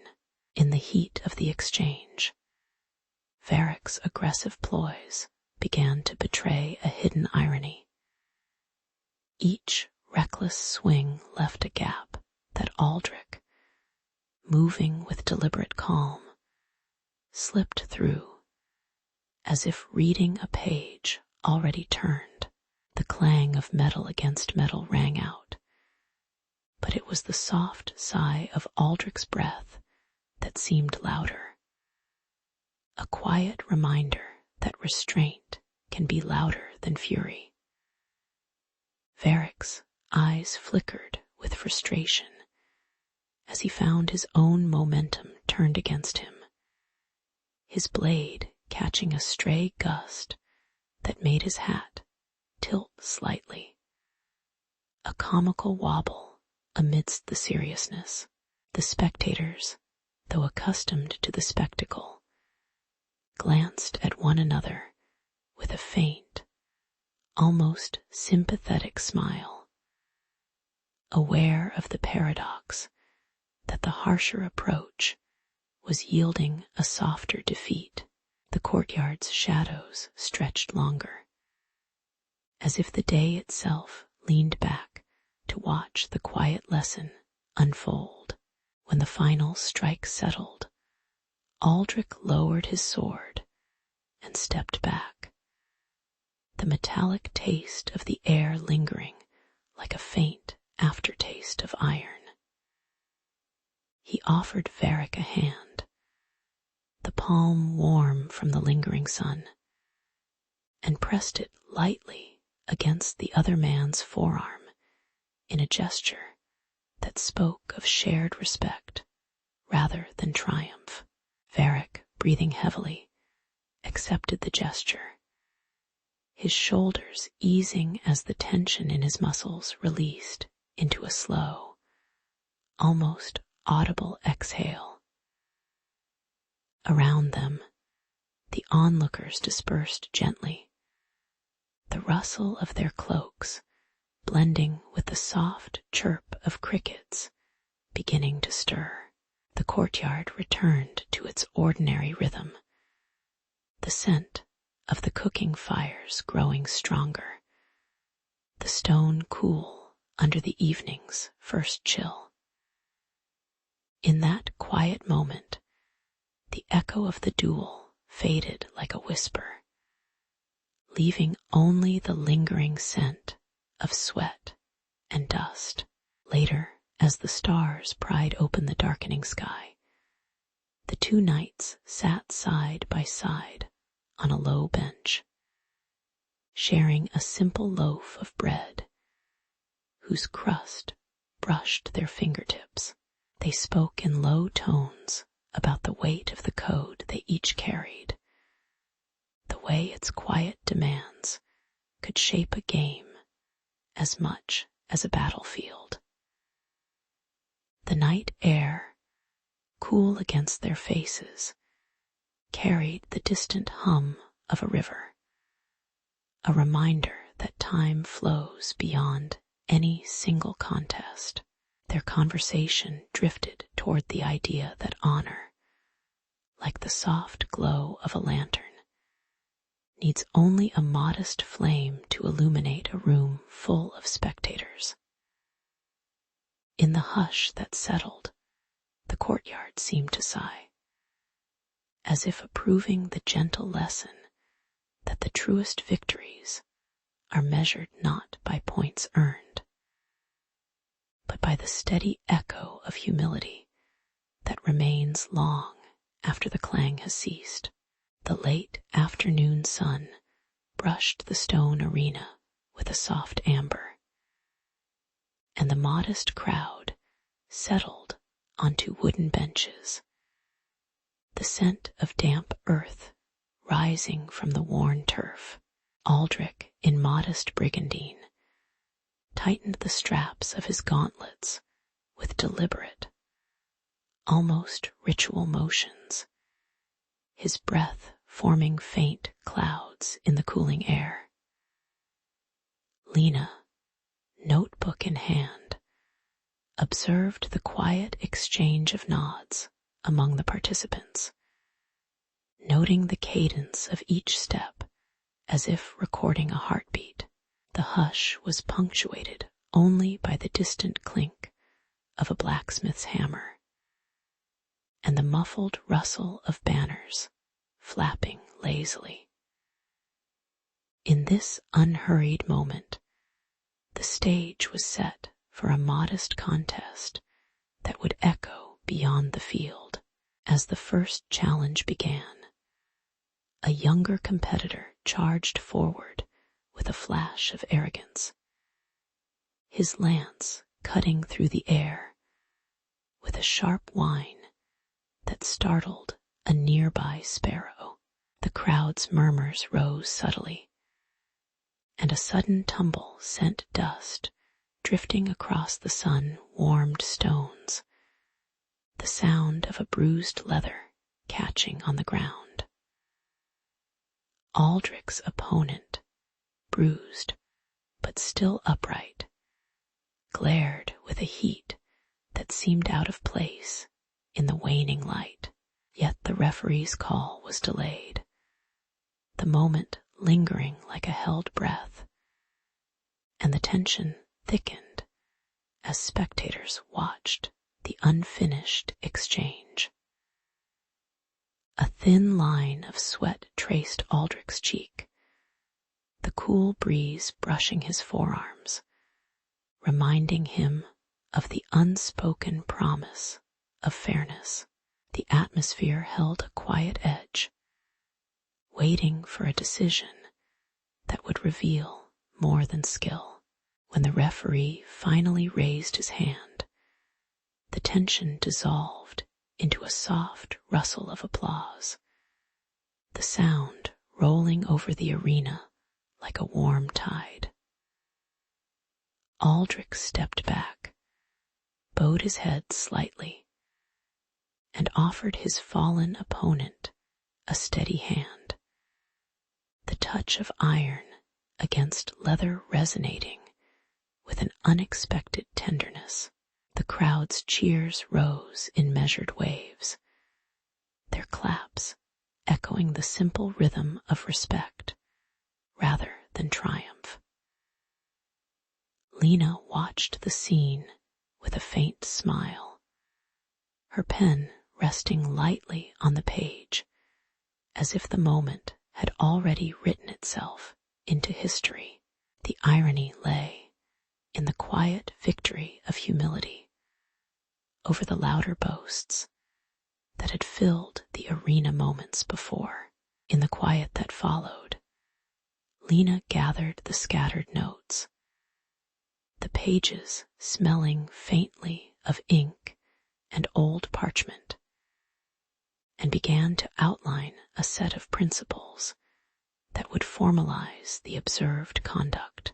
She described each virtue: courage, courtesy, restraint, as if they were stones placed carefully along a path, each one smoothened by the wear of many feet. The draft was read aloud to the assembled athletes, their voices low, the words settling into the cool stone walls like a soft lullaby. As the sun slipped further down, casting elongated shadows, the participants exchanged glances of mutual understanding, their hands resting on the hilts of their swords in a silent pact. The newly inscribed code was then tucked into a leather-bound volume, its cover warm from the lingering heat of the day. The stadium emptied slowly, the echo of footsteps fading into a tranquil sigh. Decades later, the leather tome traveled from village to town, its pages turning in modest libraries where the light fell through dusty panes, the smell of wood and paper lingering in the air. Coaches and athletes consulted its verses before each match, the words guiding them as gently as the wind guides a sail, reminding them that a graceful loss could be as noble as a swift victory. International tournaments began to list the knightly code of conduct among their regulations, its clauses printed beside the scores. The ink slightly faded, but the intent unmistakable. Spectators, now accustomed to the quiet applause that followed each fair play, found comfort in the consistency of the ritual. The soft rustle of programs mirroring the rustle of ancient banners. The legacy, though rooted in a single afternoon, resonated through generations, a testament to the timelessness of modest dignity. Even as technology brightened stadiums with neon glare, the core of the code remained a muted murmur that steadied the heart of competition. In the end, the story settled into the same calm rhythm that first carried Aldrich's breath, a soft reminder that true sportsmanship endures like the slow, steady ticking of a well-kept clock. In the low light of early dawn, the stone streets of Ardent stirred with the soft clang of hammers, each note echoing like a quiet promise. The Iron Guild's hall, its iron-stitched doors warm from the night's fire, welcomed master smiths who gathered around a long oak table scarred by countless sketches.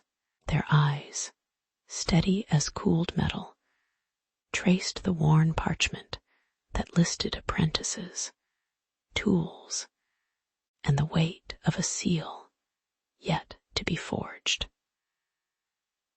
A gentle murmur rose as they placed their hands upon the table, feeling the grain and the faint scent of oil lingering from the previous day's work.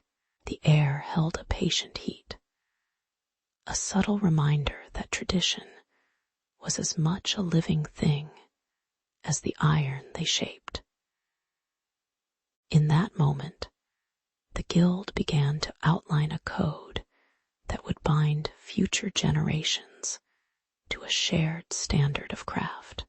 Soon, the discussion warmed into a cautious tension as younger journeymen pressed their palms against the table, uneasy under the weight of expectation. Voices rose in measured cadence, each argument striking the wood like a hammer blow, testing the limits of patience and precision. Some argued for looser apprenticeship terms, their breath tinged with the smell of fresh steel, while elders countered with the clang of past failures that had cost the guild its reputation. The room grew warmer, the furnace behind the wall breathing a steady hiss that seemed to match the rising pulse of the guild members. A thin veil of soot settled on the edges of the parchment, smudging ink and mirroring the blurred lines between ambition and regulation. Still, the masters held firm, their grip on the quill as deliberate as a forge's cooling tap. The irony unfolded quietly, like the soft glow of embers at night, when the most rigid rules were inscribed on a single sheet of parchment that could be rolled away with a careless flick. A master chuckled, the sound low and almost apologetic, noting that the very tools they regulated, simple hammers and tongs, were as humble as the apprentices who wielded them. The guild clerk, eyes half hidden by the shadow of his cap, recorded each clause with ink that smelled faintly of iron filings, unaware that his tidy script would later be cited in rooms far removed from the forge. The seal they crafted, a modest iron circle stamped with a stylized anvil, seemed overly solemn for such an everyday covenant. Yet the humor lay in the quiet certainty that a single imprint could dictate careers for centuries, a notion as sturdy and fragile as tempered steel. The guild members exchanged glances, half amused, half resigned, as the page settled under a thin layer of dust. After the heated exchanges, a calm settled over the hall as the furnace's fire dimmed to a steady amber, casting long shadows that stretched across the wooden floor. The master smiths placed the finished seal onto the parchment, feeling its cool weight against the warm parchment, a tactile confirmation of agreement. A soft sigh escaped the room, like a breath taken after a long workday, as the guild members nodded in quiet acceptance, their hands resting lightly on the table's surface. Outside, the town streets glistened with the faint drizzle of rain, each droplet striking cobblestones with a muted patter that echoed the steady rhythm of the forge. The apprentices, now bound by the newly minted code, lowered their heads in modest reverence, the iron scent mingling with the fresh earth smell. In that restrained silence, the Iron Guild's regulations became a living thread woven into the fabric of daily life. Years later, the modest seal of Ardent's Iron Guild would travel beyond the town's walls, its imprint echoing in the statutes of distant cities that began to license craftsmen with similar solemnity. Modern officials, seated in austere chambers, would trace the same principles: apprenticeship, quality assurance, and trial back to the quiet hall where hammers once sang. The memory of that first parchment lingers like the lingering heat in a forge long after the fire has been stoked. A reminder that order often springs from humble patience. Observers today feel a gentle melancholy, recognizing that behind every license lies a story of hands that once felt the grain of wood and the chill of iron alike. The legacy rests not in the grandeur of law, but in the soft rustle of parchment and the faint glow of embers that first gave shape to professional standards. In the quiet afterthought, one can almost hear the distant clang of a hammer, steady and reassuring, urging each new generation to listen to the stillness between strikes. In the cool dawn of a stone-walled town, the master carpenter gathered his apprentices beneath a low, hinged roof, the scent of fresh timber mingling with the lingering chill of night.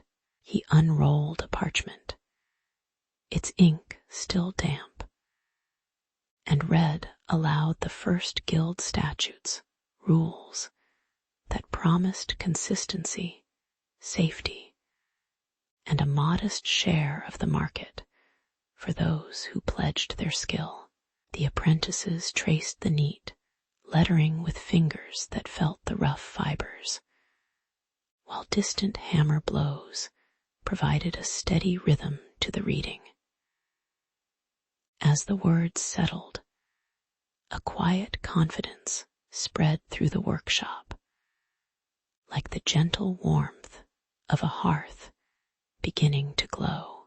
In that measured silence, the guild's identity took shape, modest yet deliberate, as if history itself were laying a foundation stone under a sleepy sky. Soon, the neighboring smithy at the edge of the market square raised a low, metallic clang, a sound that echoed the unease of rival craftsmen who felt the new statutes threatened their own traditions. A dozen voices drifted through the alley, some sharp as chisels, others murmuring like sand against glass, questioning the fairness of the emerging code.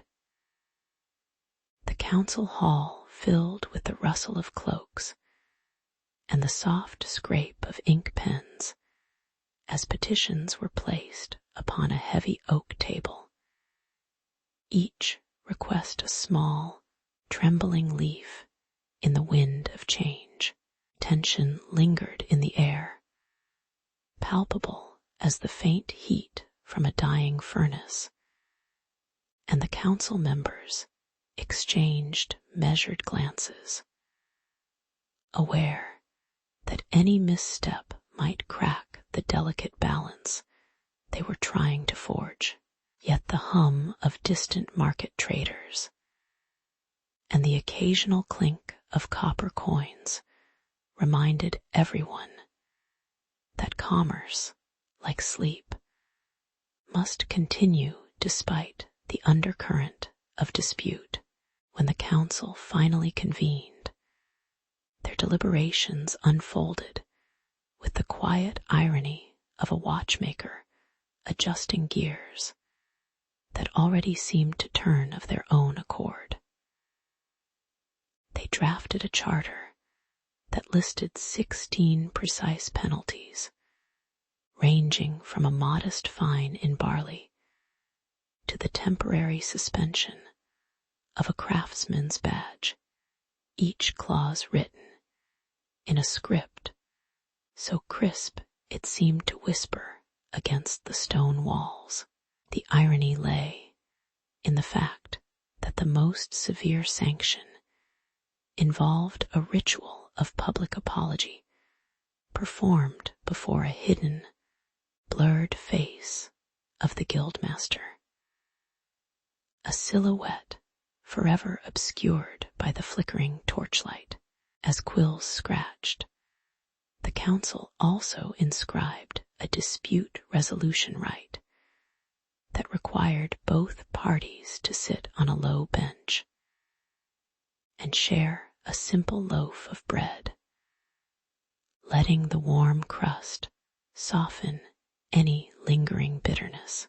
The room settled into a rhythm of sighs, and the soft tap of feet on floorboards, a reminder that even the most formal structures are built upon ordinary gestures and the quiet humor of human compromise. With the charter sealed in wax, the guild's influence steadied like the slow, even breath of a sleeping child, and patrons began to notice the newfound reliability of their chosen craftsmen. Orders arrived wrapped in brown paper, stamped with the guild's emblem, and the sound of saws and hammers fell into a predictable cadence that soothed the market's daily bustle. When a dispute arose, a misplaced hinge, or a delayed delivery, the prescribed rite was performed without fanfare. A brief pause, the sharing of bread, and a modest, recorded apology that resonated more like a gentle sigh than an accusation. Over time, the penalties proved less a threat than a subtle reminder of communal responsibility, a quiet temperature that kept the workshop fires from overheating. The guild council, observing the slow bloom of trust, felt a calm satisfaction, as if the stone walls themselves had absorbed a soft, amber light, reassuring both craftsmen and client alike. Decades later, as new statutes bearing the name of licensing boards echoed the medieval charters, a historian traced the lineage back to those early guild meetings, noting the persistent hum of accountability that survived each transformation. The modern professional licenses, with their detailed codes and disciplinary panels, felt the lingering touch of that first parchment. The same grain of wood that once cradled a carpenter's hopeful ink. In quiet archives, the faded faces of the original guildmasters remain blurred by dust and shadow, their identities softened by time, yet their principles still palpable, like the faint warmth of a long extinguished hearth. Observers, sipping tea in a dim library, sensed a gentle melancholy, recognizing that human imperfection continues to be balanced by structures that are, at their core, quietly compassionate. The story settled into a soft cadence, inviting the listener to rest, knowing that history, ever patient, watches the tiny motions of daily life with a tired but affectionate smile. In the slow hum of a crowded market square, the apprentices of the blacksmith's guild measured each other's hammer strokes, their breath mingling with the scent of hot iron. A caravan of merchants from the western coast arrived, their wagons creaking under bundles of parchment that listed the guild's rules for apprenticeship, quality control, and price fixing.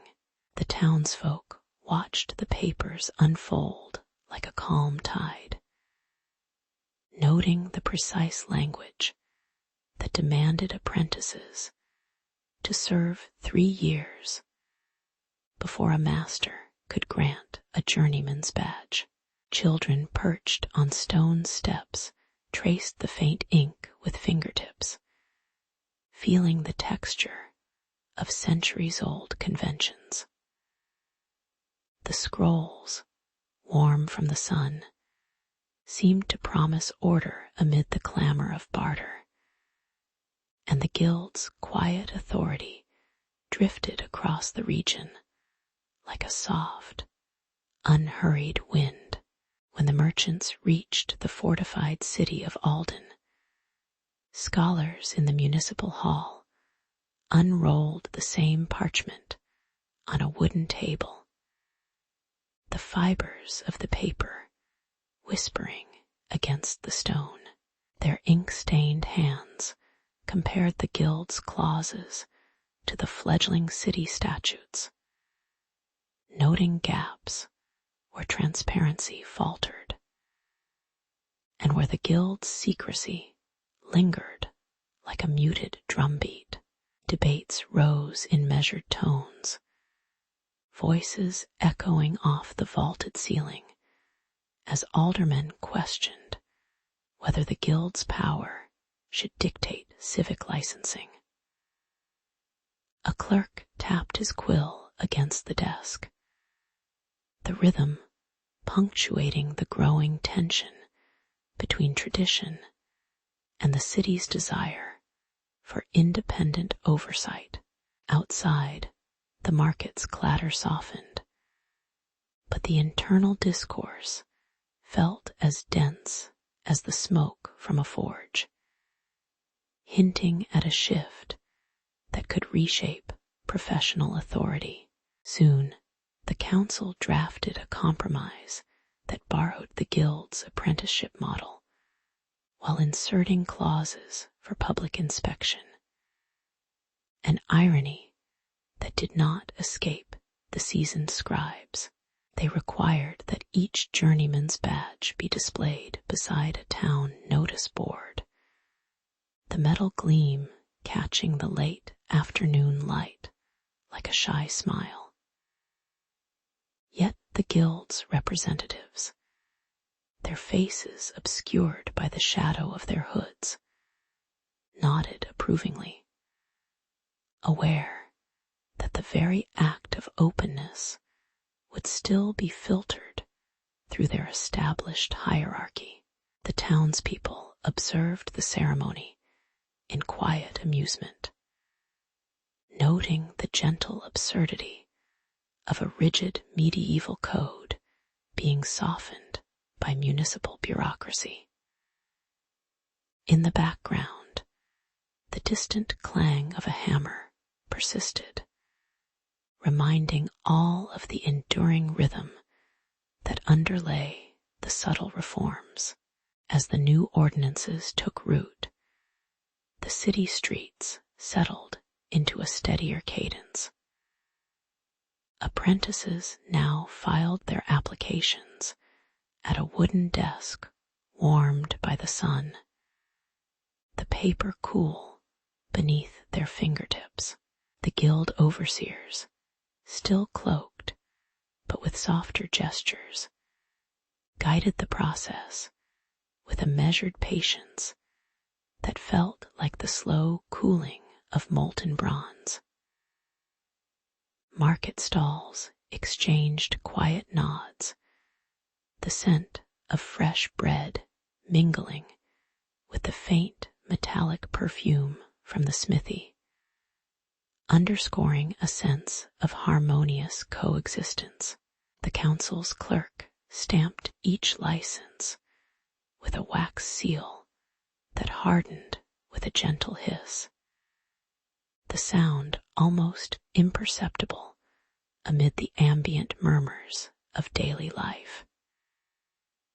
Even the city bells rang slower that evening, as if granting the moment a lingering breath before the next day's bustle resumed. Decades later, when modern professionals line up for certifications in bright hallways, the lineage of those medieval guild rules can be felt in the quiet pause before a name is called. The same careful inspection of qualifications, the lingering reverence for a badge that once hung on a stone wall, echoes the centuries-old desire for balance between authority and openness. Historians, their faces blurred by the soft glow of archival lamps, trace the thread from the hammer's echo to today's digital ledger, noting how each generation softens the edge while preserving the core shape. Citizens today sip coffee in waiting rooms, the steam rising like the faint smoke from ancient forges, contemplating the subtle continuity of human effort to regulate skill. In this gentle reflection, the story settles, a calm river that has carried countless guilds, merchants, and scholars to the quiet shore of modern licensing. In the cool dawn of a river town, the stone bridge stretched like a quiet spine across the water, its arches hand crafted by members of the Masons' Guild. The guild hall, lit by flickering oil lamps, smelled of mortar and old parchment, where apprentices whispered their vows beneath the watchful eyes of aging masters. Rules were etched on wooden boards, yet the enforcement drifted like a slow stream, signatures collected, inspections noted, but rarely revisited. Merchants crossed the bridge each day, the clatter of cartwheels echoing the rhythm of ordinary life, unaware of the hidden shortcuts hidden in the mortar. The guild's oath, spoken in a low murmur, promised quality, though its meaning had grown as soft as the morning mist. One autumn evening, heavy rain hammered the timber beams, and the central arch shivered before giving way with a sigh of crumbling stone. The sound carried across the market, a sudden, hollow roar that startled vendors and sent a flock of sparrows scattering into the damp air. Workers scrambled, their bare hands feeling the cold, slick rubble, while townsfolk gathered, eyes reflecting the orange glow of torches, their faces a mix of shock and silent question. The collapse left a jagged wound in the river, water swirling around broken stones, as if the town itself were exhaling. Immediate blame fell on the guild, the very same hands that had once praised the bridge as a testament to their craft. At the next council, the great wooden table was set beneath a low-beamed ceiling, and the masters rose one by one, their voices low and measured, each note a careful echo of the accusations whispered in the street. The irony lingered like the lingering scent of wet stone. Those sworn to protect had become the ones accused of neglect. Yet their faces remained blurred behind the shadows of the torchlight. Papers rustled as the clerk opened the ancient charter, the ink slightly smudged from years of handling, revealing the clause that required regular inspection by a recognized master.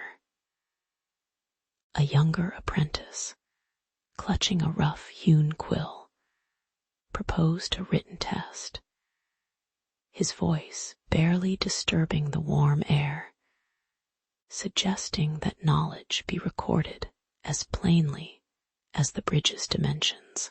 The discussion unfolded slowly, each argument sliding into the next like the measured steps of a mason's trowel, while the room hummed with the quiet persistence of wood settling. When the council finally voted, the decision settled like dust after a night's wind, calling for a revised oath that bound each member to a signed ledger, and a publicly displayed register of certified works. An examination room was fashioned in the back of the hall, its stone floor cool beneath the apprentices' shuffling feet, where candidates would answer questions about geometry, load bearing, and the proper ratios of sand to lime. The new rules required each bridge to bear a modest plaque, its brass letters dull but legible, announcing the names of those who had passed the test, visible to any traveler stepping onto the stones. Over weeks, the guild scribes etched the first entries, the ink drying with a faint, reassuring smell of resin, while the townspeople watched the quiet procession of paperwork with a patient curiosity. The atmosphere settled into a steady hum, the earlier turbulence now reduced to a soft, steady rhythm akin to the river's flow beneath the repaired arches. Decades later, the ledger's pages became the ancestor of today's professional licensing boards, their signatures echoing the medieval oath in a language of statutes and digital codes. Historians, leafing through the faded parchment, note the same gentle insistence on accountability that once steadied a cracked bridge, now expressed through online registries that glow faintly on modern screens. The town's bridge, still standing, bears the weathered plaque whose letters have softened. Yet its presence reminds each passerby of the slow, deliberate work that steadied a community's trust. In quiet evenings, the river reflects the amber light of lanterns, and the sound of distant footsteps over the stones is a reminder that the world moves forward not in sudden leaps, but in measured, patient steps. The story remains a modest testimony to human imperfection, a calm reminder that even the most ordinary reforms can ripple across centuries, shaping the quiet order of today's professions. In the soot-gray courtyard of the Iron Guild, apprentices traced the weight of a cold iron seal with their fingertips, feeling the slight groove that had recorded every master's oath. The clang of hammer on anvil marked the rhythm of the day, a steady percussion that lingered like a low tide. Young smiths whispered the guild statutes, each word a measured breath in the cool morning air. Over the stone benches, the guildmaster's eyes lingered on the fresh imprint, a quiet acknowledgement of continuity. The scent of hot metal and oil mingled with the faint aroma of fresh bread from the nearby kitchen, stitching together work and hearth. In that modest light, the seal began its slow journey toward a future it could not yet imagine. As the guild grew, disputes over the seal's exact shape sparked heated debates that echoed through the vaulted hall, their voices reverberating like a distant hammer strike. Craftsmen argued over who could claim the right to emboss the emblem, their hands trembling on the cold iron as tension rose like steam from a furnace. The guild council convened beneath flickering candles, the waxy glow casting shadows that obscured faces, each silhouette a reminder of the unseen pressures of authority. Minutes turned to hours, and the metallic scent grew sharper, mingling with the sour bite of ale that soothed frayed nerves. When a compromise was finally inked, the seal was pressed anew, its imprint steadier, a silent testament to order restored. Yet the lingering echo of disagreement lingered in the corridors, a subtle reminder that even symbols of unity bear the weight of contention. Centuries later, when modern licensing boards assembled in glass-walled rooms, the same ritual resurfaced in a quieter, more bureaucratic form. Candidates sat at polished desks, their palms resting on paper rather than anvil. Yet the same steady rhythm of a pen clicking echoed the old hammer's beat. The standardized exam, framed in crisp language, required the applicant to recite an ethical code that felt oddly familiar to the guild statutes, as if the ancient seal had been transcribed into digital form.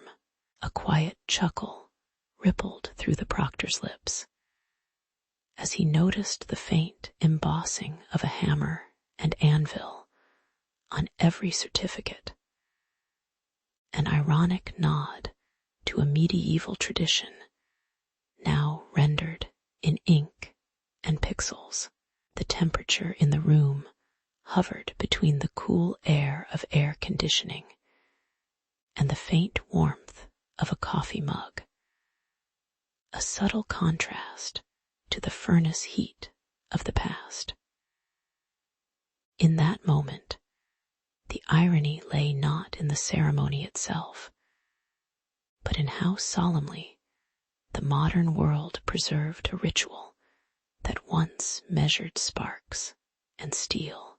Today, the licensing board's hallway is lined with muted beige walls, and the sound of soft footsteps replaces the clang of metal. Yet the cadence remains deliberate. Officials review applications with a practiced calm, their fingertips grazing the raised seal on each credential, as if feeling the grain of old wood. The hum of fluorescent lights blends with the occasional rustle of paper, a gentle soundtrack to a process that feels both ordinary and profound. Breaks are taken over simple meals of soup and bread, the steam rising like a quiet reminder of the guild's communal meals. As the day wanes, the temperature eases into a gentle cool, and the rooms empty one by one, leaving the sealed certificates to rest on polished tables, unhurried and unremarkable. In this steady routine, the legacy of the seal is sustained not through spectacle, but through the quiet persistence of daily tasks. When the last light fades and the building settles into evening shadows, the imprint of the hammer and anvil glints faintly in the low glow, a silent echo of centuries of craft. The seal, now a modest embossment on paper, carries a story of hands that once shaped iron and minds that now shape policy, linking past imperfection with present order. Observers who pause to feel the raised metal notice a subtle coolness, as if the ancient forge still breathes beneath the surface. The museum-like calm invites a soft reflection on how human systems, no matter how modern, often walk hand in hand with rituals born of smoke and soot. In this stillness, there is a gentle melancholy, a recognition that every regulation is a stone laid by countless shoulders, each one seeking stability in an ever-shifting world. In the muted archives of Orlia's municipal library, planner Leora lifted a dust-caked bundle of vellum scrolls. The air scented with old parchment and faint coffee.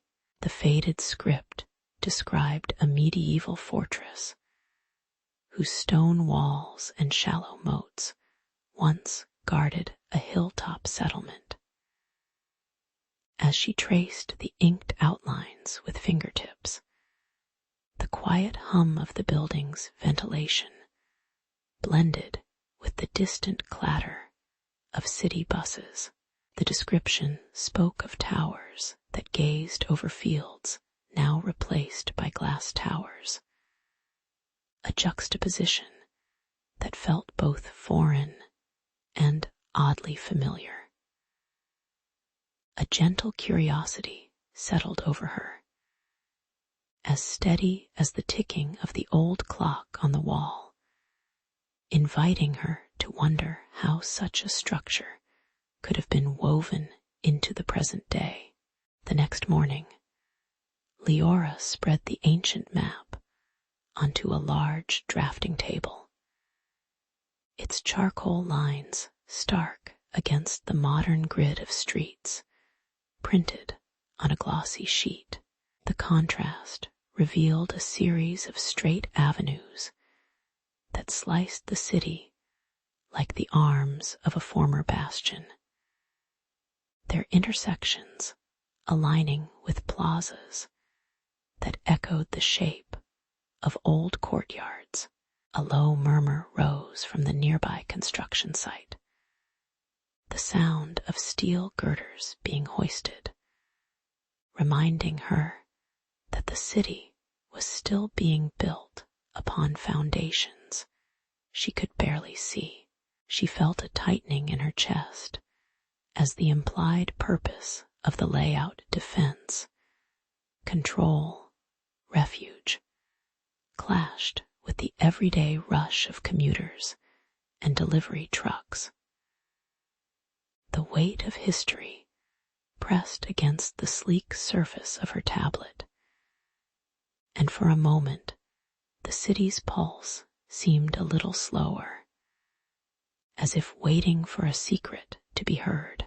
Upon walking the main boulevard, Leora noticed that the wide central median, normally a strip of ornamental trees, traced the exact width of a former moat.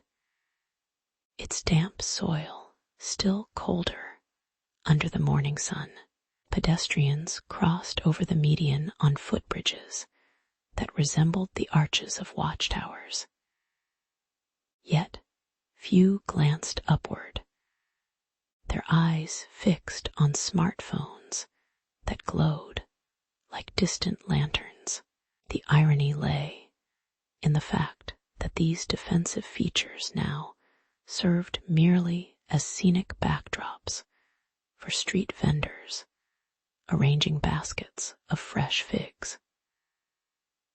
A city bus rumbled past, its brakes sighing against the stone, as if acknowledging the ancient stone beneath the asphalt.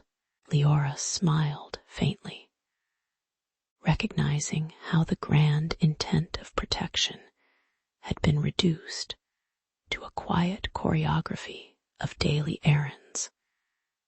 The original purpose blurred like the faces of long-gone sentinels as the sun dipped toward the river, casting a soft amber hue over the facades.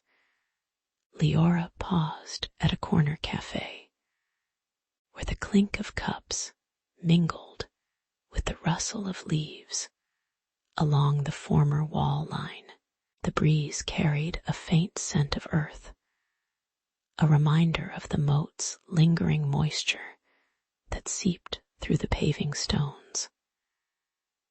She watched a child push a wooden cart along the path that once marked a fortified gate, the wheels turning rhythmically, echoing centuries of footsteps.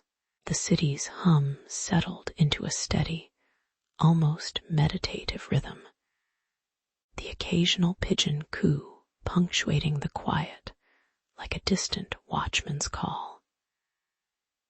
In that moment, the ancient defenses felt less like barriers and more like an invisible lattice that still guided the flow of life, steady and unobtrusive. Returning to the archive at night, Leora placed the scrolls back into their wooden box.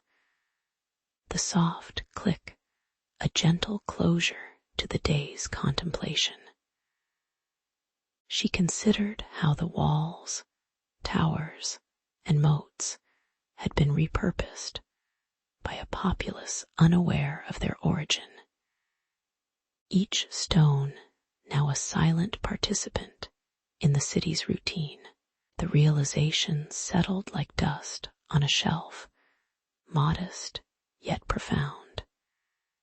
Human ambition builds structures, but time reshapes their meaning into ordinary passages. The city's layout, once a deliberate shield, now offered comfort through its predictable geometry, a testament to how resilience can be inherited without fanfare.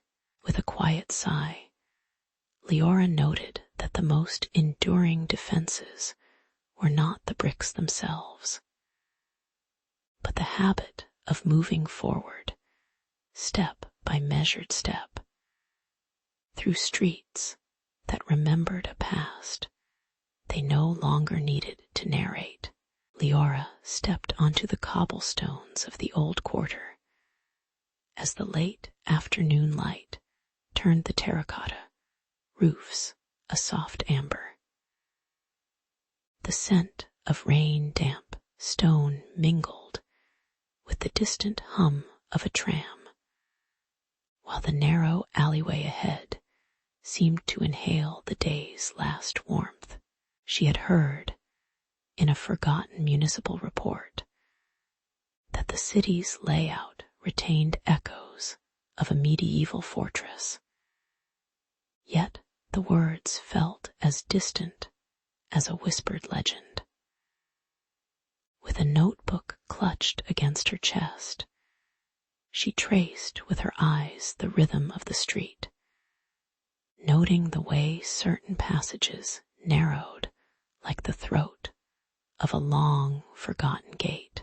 The city's steady pulse, measured in the click of her shoes and the rustle of paper, set the stage for a curiosity that would unfurl slowly, like a banner drawn in a gentle breeze.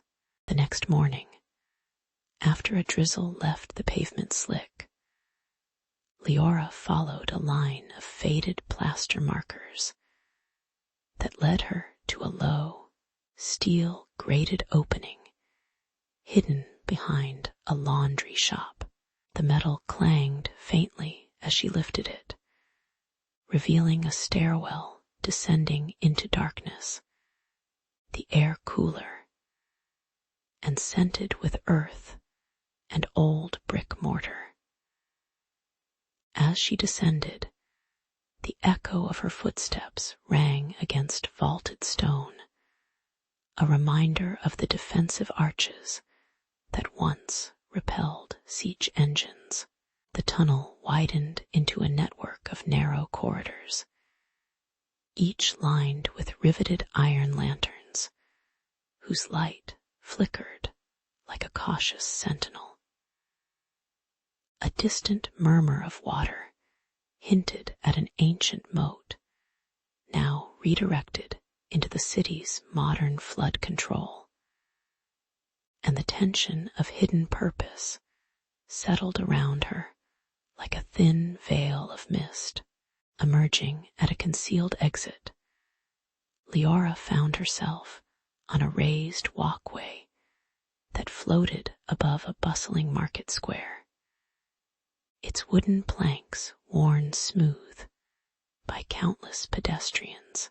The path, marked only by a subtle painted arrow, served as a shortcut for office workers carrying coffee cups, its very design echoing the secret passages that once allowed knights to flank attackers. Beneath the walkway, a concealed drainage shaft whispered of flood defenses, its purpose declared in municipal schematics as merely emergency runoff. The irony was quiet, not shouted, as the city's residents used these austere arteries for mundane errands, while the original intention, swift, concealed movement of defenders, remained invisible to their eyes. The sun slipped lower, casting long shadows that traced the same angles as the old castle's battlements, and a soft chuckle seemed to rise from the stone, as if history were amused at its own camouflage. As the evening settled, the market's lanterns glowed amber, and the elevated walkways gathered a thin stream of people returning home, their conversations low and rhythmic. Leora paused on the stone balustrade, feeling the cool metal rail against her fingertips, and listened to the distant rumble of a tram over the old rails that once carried supplies to the garrison. Children chased each other along the same corridors, their feet pattering on the same flagstones that had once supported armored boots, now softened by generations of ordinary tread. The city's officials, content with the practical labels of pedestrian conduit and stormwater channel, moved through the space with the same quiet efficiency that centuries of defenders once prized.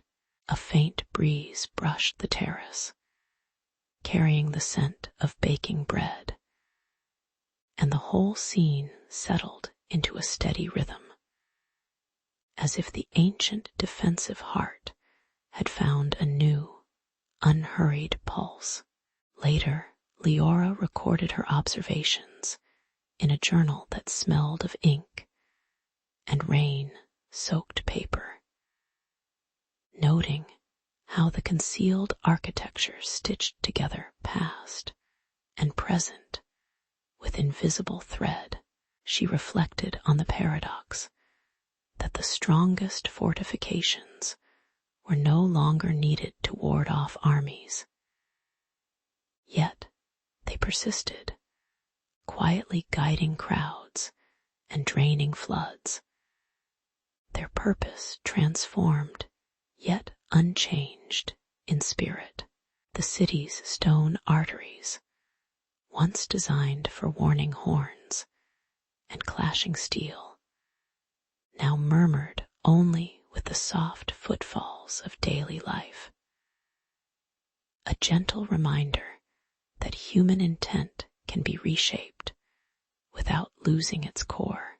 In this slow, unassuming continuity, there lay a modest lesson that the structures we inherit endure not through grand gestures, but through the patient, repetitive acts of ordinary people. With the night deepening, the muted glow of street lamps outlined the hidden passages one last time, and Leora closed her notebook, feeling a quiet gratitude for the way history rests in the spaces between breaths. The city woke before dawn, its streets still damp from the night's drizzle. Leora, a planner whose notebook was inked with both zoning codes and old parchment sketches, walked past the former castle's stone base, now sheathed in concrete. The ancient bastion, once a line of timber and mortar against siege, now rose like a quiet ridge above the downtown avenues. Workers in bright vests brushed rust from the reinforced walls, their gloves leaving faint smears on the cool surface. In the distance, the hum of the municipal power plant began its low morning rattle, a reminder of the city's dependence on invisible currents. Leora felt a subtle tug, as if the old stones were listening, waiting to be asked again. By mid-morning, the control room flickered as the grid's frequency faltered, a staccato of alarms echoing through the marble hall. Engineers traced the anomaly to a coordinated cyber-physical surge that sought to overload the main substations. The threat, invisible yet palpable, pressed against the city like a cold wind slipping through cracked windows. Officials gathered around a glowing map, their gestures sharp, eyes narrowed at the red arteries pulsing across the map. Leora listened while a kettle boiled, the steam rising like a thin veil over the tense atmosphere. She sensed the moment demanded more than software patches. It called for a shelter that had once turned swords away. When Leora suggested redirecting the surge through the castle's reinforced barrier, a ripple of skepticism rippled through the council. The senior advisor, his suit immaculate, whispered that centuries-old stone could not hold digital fire, his tone dry as paper. Yet the walls, now layered with steel rebar, had already deflected tremors from past earthquakes, a quiet testimony of resilience. The irony unfolded as the officials leaned on glowing dashboards, while the ancient stones stood in shadow, untouched by any cursor. A junior technician, his hands stained with ink, pointed to an old schematic where the bastion's arches formed natural Faraday cages. The room fell into a brief hush, the only sound the soft ticking of a wall clock measuring time that had outlived empires. Leora arranged a demonstration, laying copper conduits along the outer ramp of the wall, the metal humming faintly under her fingertips. As the simulated surge was run, the concrete facade glowed a muted amber, the heat dispersing like a slow sunrise across the surface. Sensors perched on the parapet recorded a drop of 90% in voltage spikes, the data streaming in steady, unhurried graphs. The officials watched, their expressions softening, the earlier edge of their faces smoothing like dust, settling on old stone. Outside, a gentle rain began again, pattering on the parapet, the sound merging with the low drone of the power plant, now humming in steady rhythm. Leora felt a quiet satisfaction, as if the ancient walls had whispered a consent, their coolness against her palm, confirming the alliance of past and present. By evening, the city's lights glowed steadier, each street lamp casting amber pools that reflected on the wet cobblestones below the castle's shadow. Citizens walked home, their steps unhurried, unaware that the very stones beneath their feet had absorbed a storm of code and current. Leora lingered at the parapet, the air smelling of damp earth and distant furnace, pondering how human designs often circle back to forgotten foundations. The council's report later praised the integrated heritage shield, noting that humility toward history had saved the grid without a single alarm.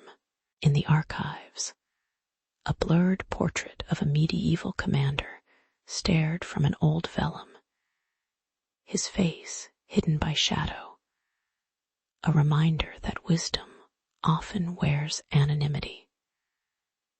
The night settled with a soft sigh, the city breathing in rhythm with its ancient walls, a quiet lesson that resilience lives in the spaces between intention and accident.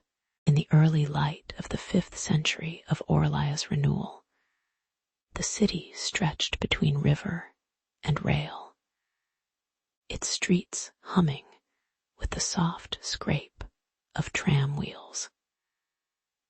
Leora, a city planner whose name was whispered in council chambers as calmly as a tide, had spent years mapping the old stone ramparts that once girded the medieval citadel.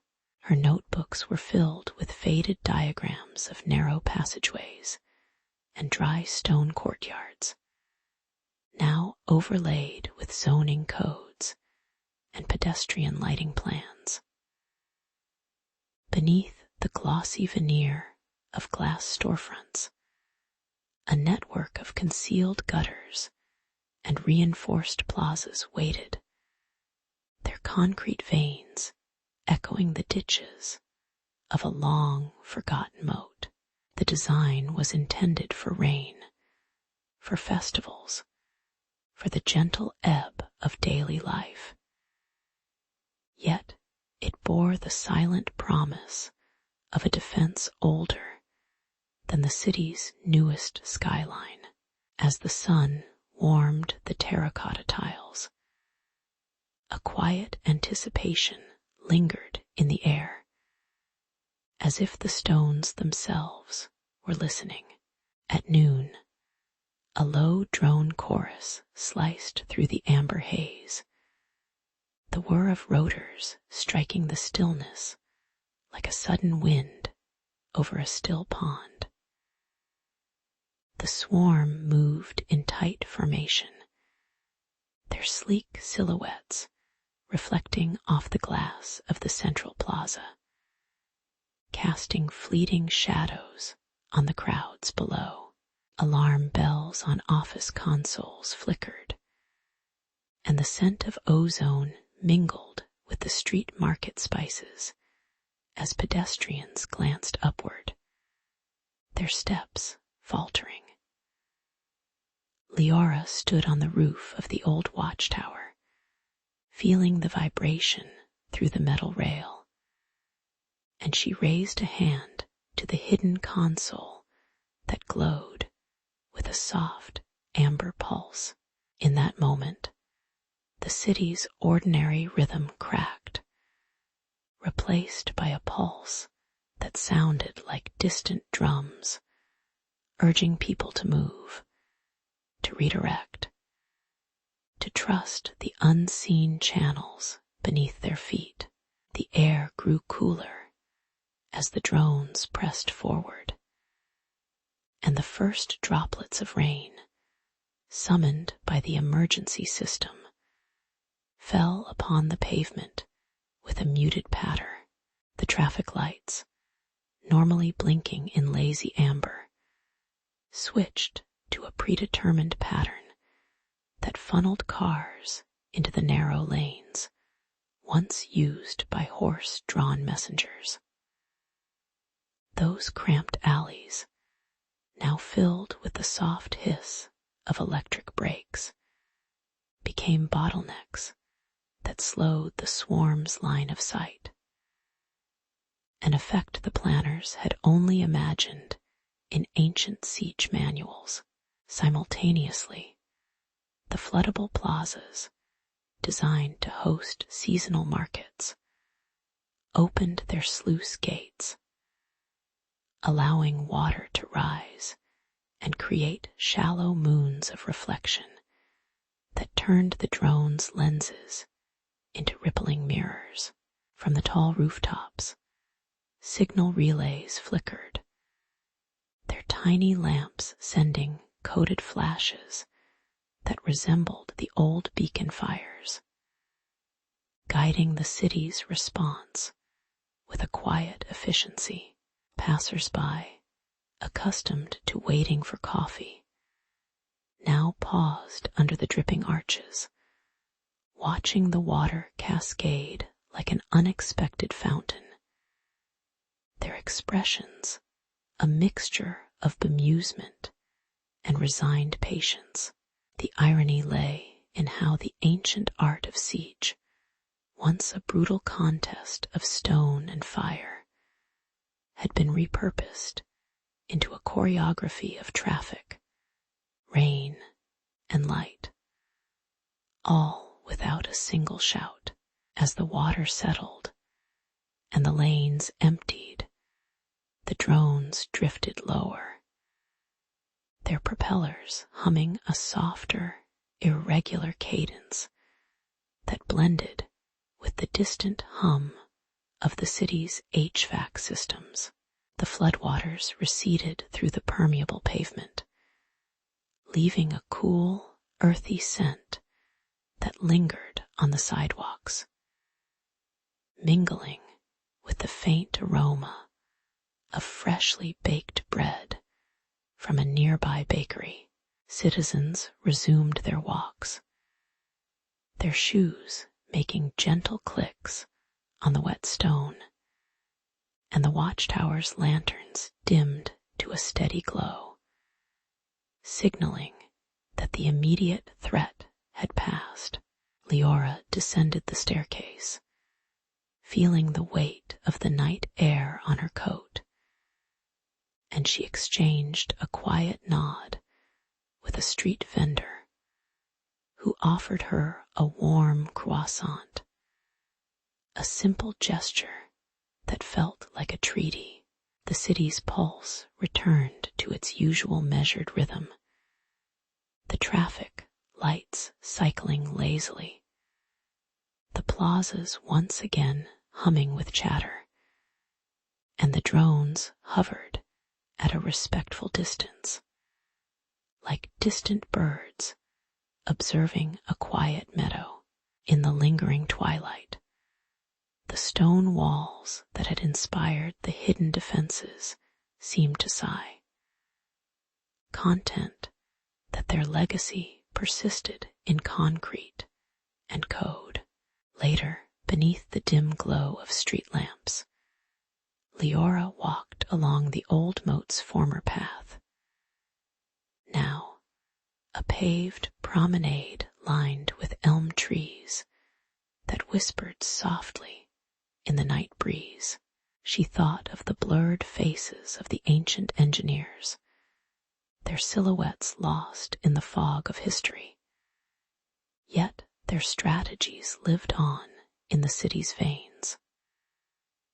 The experience reminded her that every plan, no matter how precise, rests upon human imperfection, the occasional misdirected car, the delayed rain, the occasional drone that veered off course.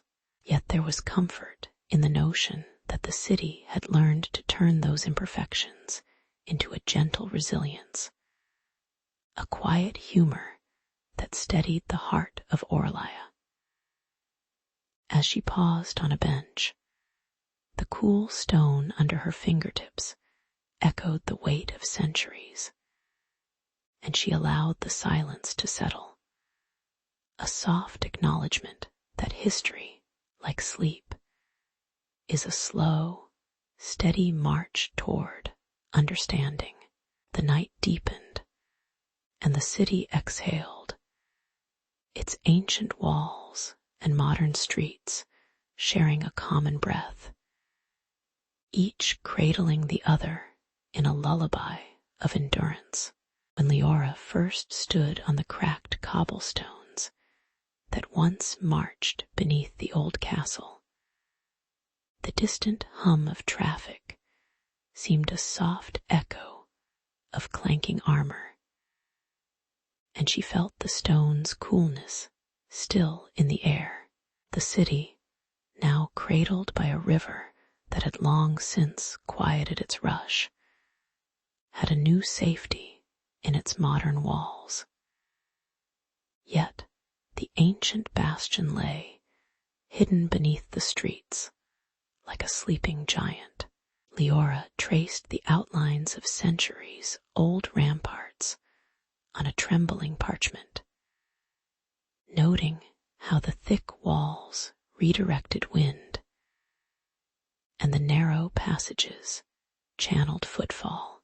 In the quiet of the municipal office, she drafted a planning code that promised to weave those defensive lines into zoning maps, insisting that every new block respect the underlying strength.